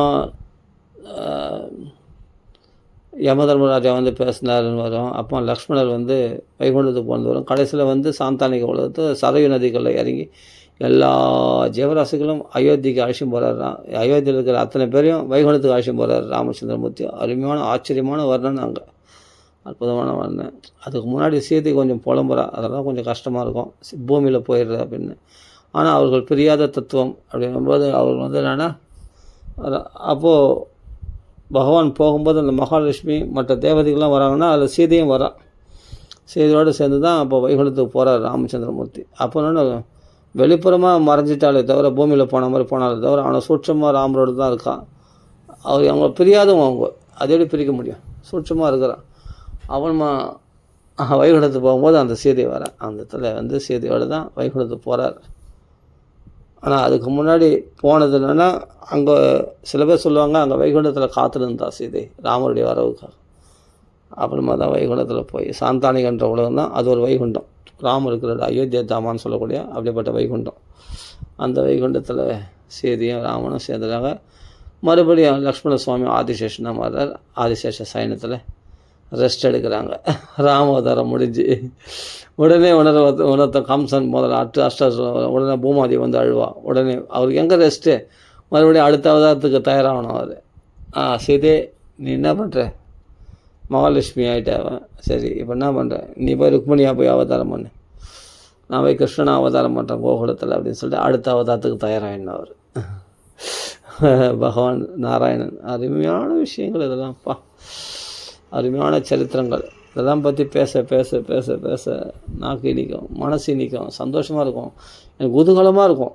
இது மாதிரி இந்த கதைகளை மாத்திரம் இருந்தால் போதும். இந்த தத்துவார்த்தம் இது வானா சிருஷ்டி அது இது ஐயோ இந்த ஸ்துதிகள் இதெல்லாம் வேணாம்ப்பா. பகவானி பெருமைகள் தான் அதெல்லாம் இப்போ அனுபவிக்கிறேன். ஆனால் ஆரம்பத்தில் சின்ன வயசில் எனக்கு இதெல்லாம் கூட கதை தான் ரொம்ப பிடிக்கும். அதுவும் இந்த யுத்த வர்ணனை ரொம்ப பிடிக்கும். அதே சமயத்தில் இந்த வீரதர பராக்கிரமங்கள், ஆஞ்சநேயருடைய விஸ்வரூபம் எடுக்கிறது, கிருஷ்ணர் விஸ்வரூபம் எடுத்து காட்டுறது, அப்போ அந்த போர்க்காலத்தில் அவர் பண்ணுற கபடங்கள், அவருடைய லீலைகள், இந்த கதைகள், ஆஹா அதெல்லாம் எவ்வளோ சொன்னாலும் சலிக்காது. அருமையாக இருக்கும். எனக்கு அந்த டேஸ்ட்டு தான். இதெல்லாம் ஏதோ என்னுடைய அனுபவத்தை ஏதோ நடந்த விஷயம் ஏதோ எப்படி இன்ட்ரெஸ்ட் வந்ததுன்ற உங்களோட ஷேர் பண்ணணுன்னு ஆசைப்பட்டேன். அதனால் சொல்லிக்கிட்டேன். இது மாதிரி இந்த கதையாக படிக்கிறது தான் ரொம்ப பிடிக்கும். யாருக்கு நம்ம ஒப்பிக்கணும்? நம்ம சான்ஸ்கிரிட் தெரிஞ்சு சம்ஸ்கிருத நாலேஜினால் என்னத்தை நம்ம இப்போ சம்ஸ்கிருதத்தினால இப்போ நம்ம உபன்யாசம் பண்ண முடியும். இன்றைக்கி காலகட்டத்தில் இன்றைக்கி சம்ஸ்கிருதம் எவ்வளோ நம்ம அடியன் வந்து எனக்கு எவ்வளோ பகவான் அனுகிரகம் பண்ணியிருக்கான், சம்ஸ்கிருத நாலேஜ் கிடைச்சிருக்கு. சம்ஸ்கிருதம் ஸ்லோகத்தில் சொல்லி இப்போ உபன்யாசம் பண்ண முடியும். சப்தாக முறைப்படி ருக்மிணி கல்யாணம் வரைக்குமோ இல்லை 12 ஸ்கந்தம் பூராவோ நம்ம மார்கண்டேய மாயா தரிசனம் வரைக்கும், அப்போ கலியுக தர்மம் வரைக்கும் 12 ஸ்கந்தத்தில் கடைசியில் நாம சங்கீதம் எஸ் சர்வபா பிரணாசனம் பிரணாம துக்க சமனக தம்நாமே ஹரிம்பரம் வரைக்கும் நம்ம உபன்யாசம் மனசுலாம் பண்ண முடியும் சப்தாக முறைப்படி. ஆனாலும் அதெல்லாம் அது ஒரு பெரிய திறமன். அது பகவானுடைய கிஃப்ட்டு கிடைச்சிது. சப்தாக முறைப்படி உபன்யாசம் பண்ண முடிஞ்சாலும் அடியனுக்கு ருசிக்கிறது என்னன்னா அந்த பழையபடி அந்த வெறும் தமிழ்லேயே படித்து சான்ஸ்கிரிட் நாலேஜே இல்லாமல் தமிழ்லேயே படித்து அந்த கதையாக படித்தோம் பார்த்தியா, அதுதான் பக்தி உண்டாகுச்சு, அதுதான் சந்தோஷத்தை உண்டாகுச்சு. அது மாதிரி சரளமாக அந்த குழந்தைங்க மாதிரி கதை கேட்கணும். அந்த கதை போதனை வந்தால் சண்டை பண்ணால், தாடகை வந்தால் வதம் பண்ணால், பயங்கரமான ராட்சசிப்பா அவள் பல ரூபங்கள் எடுத்தா, கற்களை வர்ஷிச்சா ராமர் மேலே, அவள் பானங்களால் அந்த தூளாக கிடாது ராமர் அப்படின்னு அந்த கதையெல்லாம் கேட்டால் ரொம்ப சூப்பராக இருக்கும். அது சொல்கிறவங்க இது படிக்கிறத விட சவணம் கேட்கும்போது தான் அது வர்ணித்து அப்படியே நல்லா பிரம்மாண்டமாக அந்த இருட்டில் வந்து திடீர்னு கல் இப்படி தூக்கி போடுறா. உடனே ஒரு ராமர் பானம் போட்டு அந்த கல்லை தூள் துளாக்குறாரு. இந்த பக்கம் கல்லை தூக்குவார். மறுபடியும் பல ரூபங்கள் எடுத்துட்டா. சுற்றி சுற்றி கற்களை வருஷிக்கிறான். அங்கங்கே ராமர் திரும்பி திரும்பி அந்த கற்களை அடிக்கிறார். அப்போ தான் விஸ்வாமித்திரருக்கு கோவம் வந்துச்சு. அவன் ஒரு ஹூங்காரம் பண்ணார். ஹூங்காரம் பண்ணி தாடகி ரொம்ப பண்ணுறேன்னு சொல்லிட்டு உடனே ராமா ஸ்திரீன்னு பார்க்காத, உடனே வதம் பண்ண அவளை, இல்லைன்னா அவள் இன்னும் பயங்கரமாக இம்சை பண்ணுவாள், சீக்கிரம் வதம் பண்ணு. அப்போ தான் அவளை மாயா பலத்தை தன்னுடைய சக்தினால் அழித்து அவளை ஒரே உருவமாக்கி அம்மா தான் ஒரு பானம் எய்கிறார். அந்த தாடகையை வதம் பண்ணுறார். இது வந்து சொல்லொக்கும் அப்படின்னு சொல்லிட்டு கரிய நல்லவருக்கு சொன்ன சொல் அப்புறம் கழண்டுட்டு அப்படின்ற மாதிரி தாடகை மார்பில் புகுந்து வெளியே போயிடுச்சு அப்படின்லாம் சொல்லுவோம். அதெல்லாம் கம்பராமாயணத்தில் வர்ணனை. எனக்கு வர்ணனை விட தாடகை வதம் பண்ணான் அதை மட்டும் சொல்லு, அவ்வளோதான். இந்த வர்ணனை இந்த பாட்டு இதெல்லாம் வேணாம், அந்த கதையை மட்டும் சொல்லு. சூப்பராக பானத்தை தைச்சா தாடகை வாயை திறந்துட்டு விழுந்து இறந்தா. பயங்கரமாக இருந்தான் அவன் ரூபத்தை பார்த்து.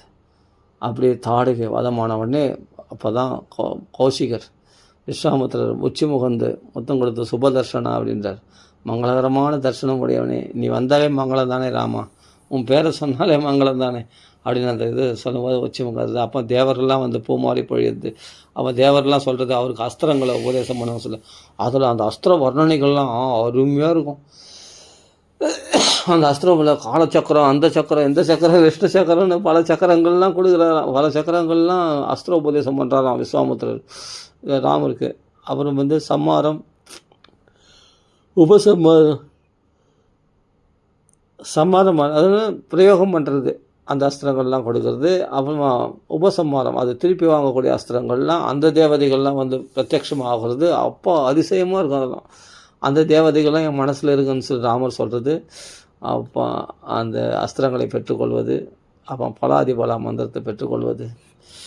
அப்போ விஸ்வாமித்திரர் பல கதைகளை சொல்கிறார். பாலகாண்டத்தில் அருமையான கதைகள், முருகர் ஸ்கந்த ஜனனம் பற்றி வரும், கங்காவதரணம் பற்றி வரும், சகரமனுடைய கதை விஸ்தாரமாக பாகவதரோடு அவர் விஸ்தாரமாக சொல்கிறார். ராமாயணத்தில் விஸ்தாரமாக சகர சரித்திரம் விஸ்தாரமாக சொல்லப்பட்டிருக்கு. அப்போ கங்கை பூமி கொண்டு வந்தது விஸ்தாரமாக சொல்லியிருக்கோம். அது பார்த்தா ராமாயணத்தில் பாலகாண்டத்தில் அற்புதமான சரித்திரம். அப்போ சூலி மகர்ஷியுடைய சரித்திரம், பிரம்மதத்தருடைய சரித்திரம், அது கௌசிக அந்த குசனாபருடைய வம்சத்தில் வந்த கௌசிகர் அந்த சரித்திரத்தை சொல்கிறார். அப்போ அகல்ய சாப மோட்சணம். அப்போ விஸ்வாமித்திர பிரம்மரிஷியான கதை விஸ்தாரமாக இருக்கும். ரொம்ப அந்த கதைகள்லாம் கேட்கணும் ஆசையாக இருக்கும். ரொம்ப சூப்பராக இருக்கும். அது பிறகு சிவதனுசை முறித்து அந்த சிவதனுசு எப்படி கிடைச்சிது, விஷ்ணுவுக்கும் சிவனுக்கும் எப்படி சண்டை ஏற்பட்டது, அதில் விஷ்ணு எப்படி ஜெயித்தார், அப்புறமா தான் அந்த வில்லுடைய பெருமை, அந்த வில்லை எப்படி முறித்தார் ராமர், அப்போ சீதையை எப்படி மனம் முடித்தார், வில்லை முறித்து சீதையை மனம் முடித்தார் அப்படின்னும் போது 4 பேருக்கு ஒரே சந்திர கல்யாணம், அந்த சீதா கல்யாணம் ரொம்ப அற்புதமாக இருக்கும். அப்போ பரசுராமர் எழுதித்தார். அந்த பரசுராமரை ஜெயிச்சது ராமர். அப்பா அவர் அந்த பரசுராமருக்கு இருந்து 2 ராமரில் ஒன்றா மோதிக்கிறாங்க. ராம விவாதம்னு வருவாங்க. அப்போ அது பிறகு அந்த பரசுராமர் இந்த வெள்ளி எப்படி கிடச்சிது ரிஷிகருக்கு, அப்படி ஜமதக்னிக்கு, அதுக்கப்புறமா தனக்கு கிடச்சிது அப்படின்லாம் சொல்லுவார் இல்லையா. அந்த விஷ்ணு தனுசு, நீ சிவதனுசை முறிச்சிட்டு இந்த விஷ்ணு தனுசை வளைச்சி காமினா, விஷ்ணு தனுசை வளைச்சி காமிச்சு அவர் பானப்பிரயோகம் பண்ணோடனே அவர் மனோசக்தியை தடுக்காமல் அவருடைய புண்ணியத்தை மட்டும் அபகரித்து மனோசக்தியை மட்டும் விட்டு வச்சார். அது மகேந்திரபுரத்துக்கு போடிட்டார். அவர் சனாதனமான பரபிரம்மாகிய சாட்சாத் நாராயண இடத்துல நான் தோற்று போகிறது எனக்கு அவமானம் கிடையாதுன்னு சொல்லி தன்னுடைய தேஜஸை பகவான் விஷ்ணுனுடைய ஆவேசம் அவரிடத்துல வச்சுருந்தார். அந்த விஷ்ணுனுடைய சக்தியை மறுபடியும் அபகரிச்சிட்டார் ராமர். அப்போ அந்த வில்லு அப்போ ராமர் அப்போ தசரத்தில் மூச்சு அடைந்து வந்து போயிருக்கார். இனிமேல் நம்ம பிள்ளையை பார்க்க முடியாதுன்னு சொல்லி வருத்தத்தில் மூச்சு அடைந்து வந்திருக்கார் தசரதர். அப்போ எல்லாமே மக்கள்லாம் கஷ்டப்படுறாங்க. அப்போ யாருக்கானு தெரிஞ்சு விடாமல் வருண பகவானத்தில் இந்த வில்லை கொடுக்குற அந்த விஷ்ணுனுடைய வில்லை வைஷ்ணவ தனுசை அது வருண பகவான் இந்திரனிடத்தில் கொடுத்து, இந்திரன் வந்து பின்னாடி அகஸ்தியர் இடத்துல போய் தண்டகாரத்தில் கொடுக்குறார். அப்போ ராமர் வந்து மகாவிஷ்ணுவாக பேசுகிறார்.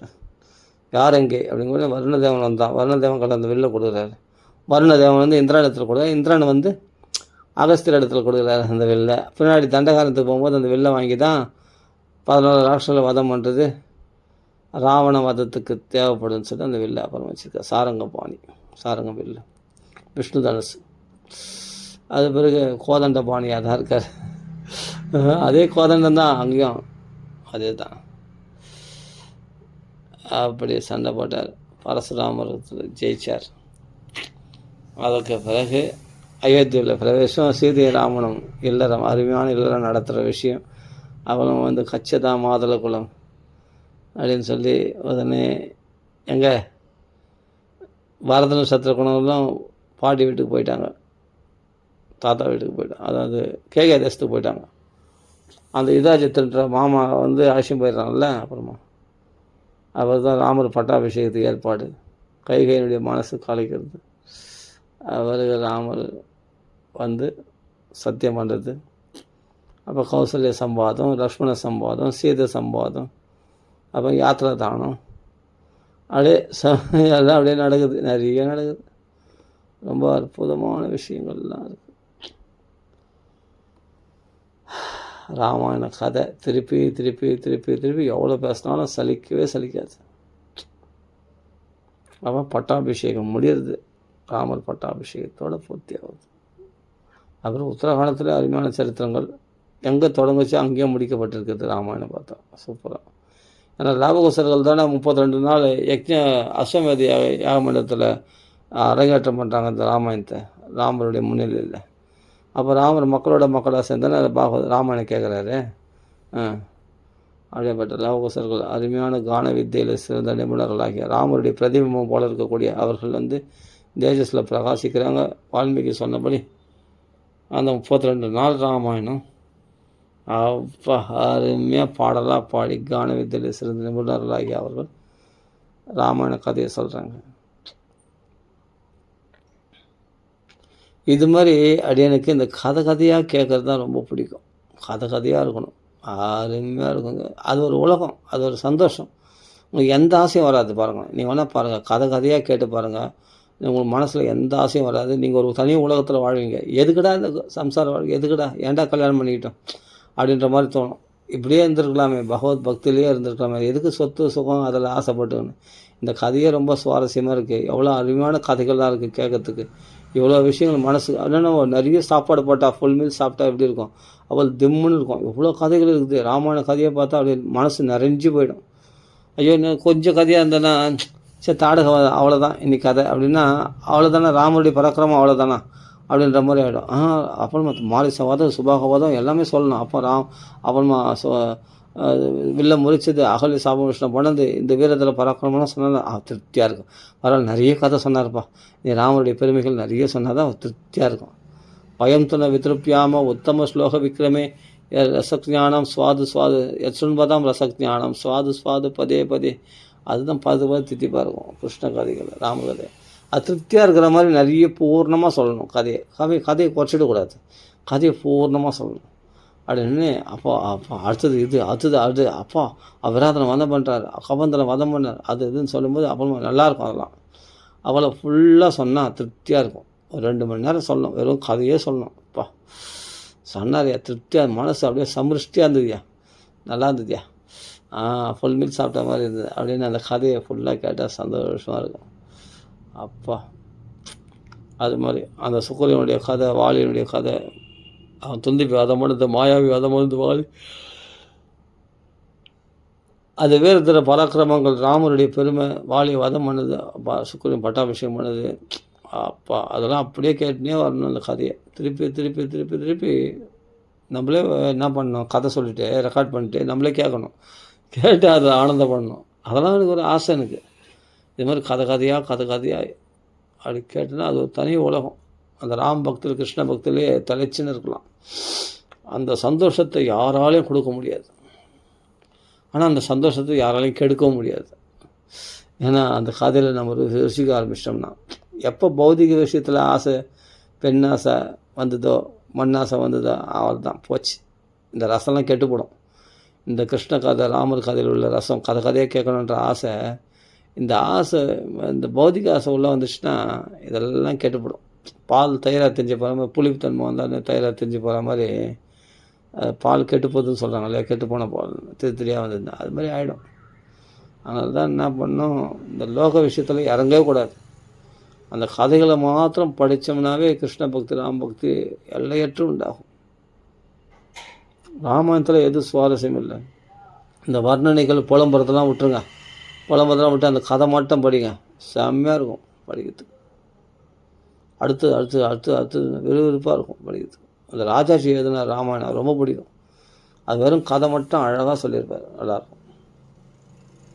சரி, ராம ராம ராம ராம ராம ராம ராம ராம.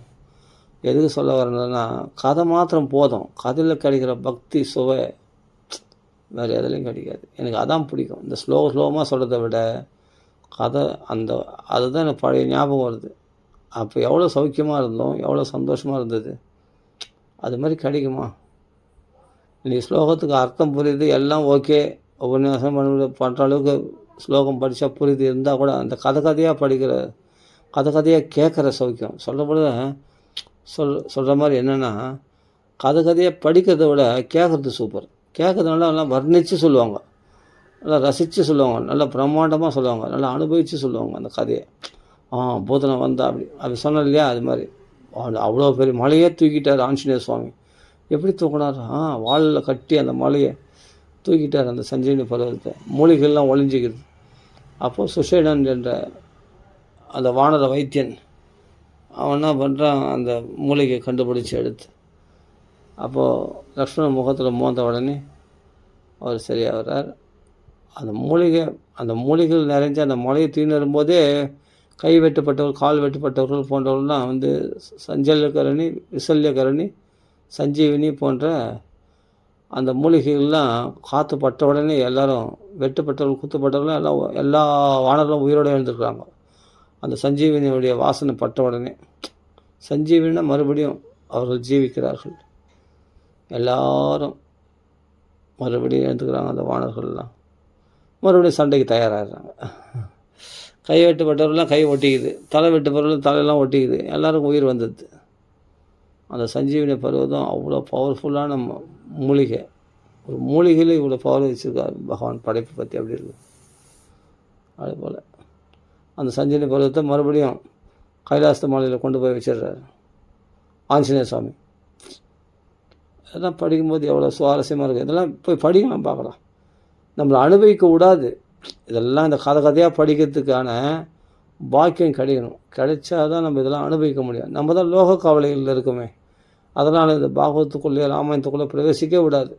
இதெல்லாம் இது வந்து ரிலாக்ஸாக சுவைக்கலாம். இதெல்லாம் கதையாக தோணும். இதெல்லாம் சுவைக்கணுன்ற எண்ணமே வராது. ஏன்னா நம்மளுக்கு லோக விஷயம் முக்கியமாக தோணுச்சு இல்லையா, அதனால் பாகவத விஷயமாக ராம விஷயம் ஒரு கதையாக தான் தோணும். அது முக்கியமாக தோணாது. அது ஏதோ ஒரு கதை அப்படின்னு தோணும். அதுதான் முக்கியமாக இருந்தது. அதில் மனசை பறி கொடுத்துருந்தா ராமபக்தி கிருஷ்ண பக்தி ஒன்று உண்டாயிடுமே. உண்டாயிடுச்சுன்னா அப்போ மற்ற விஷயங்களில் ஆசை இருக்காது. அதனால் கதையாக கேட்கணும் நிறைய. சரி, இதோட நம்ம பூர்த்தி பண்ணிப்போம். அந்த கதையில் உள்ள டேஸ்ட்டு ஸ்லோகமாக படிக்கிறது கிடைக்காது. வெறும் கதையாக படிக்கிறது தான் ரொம்ப டேஸ்ட்டு. ராம ராம ராம.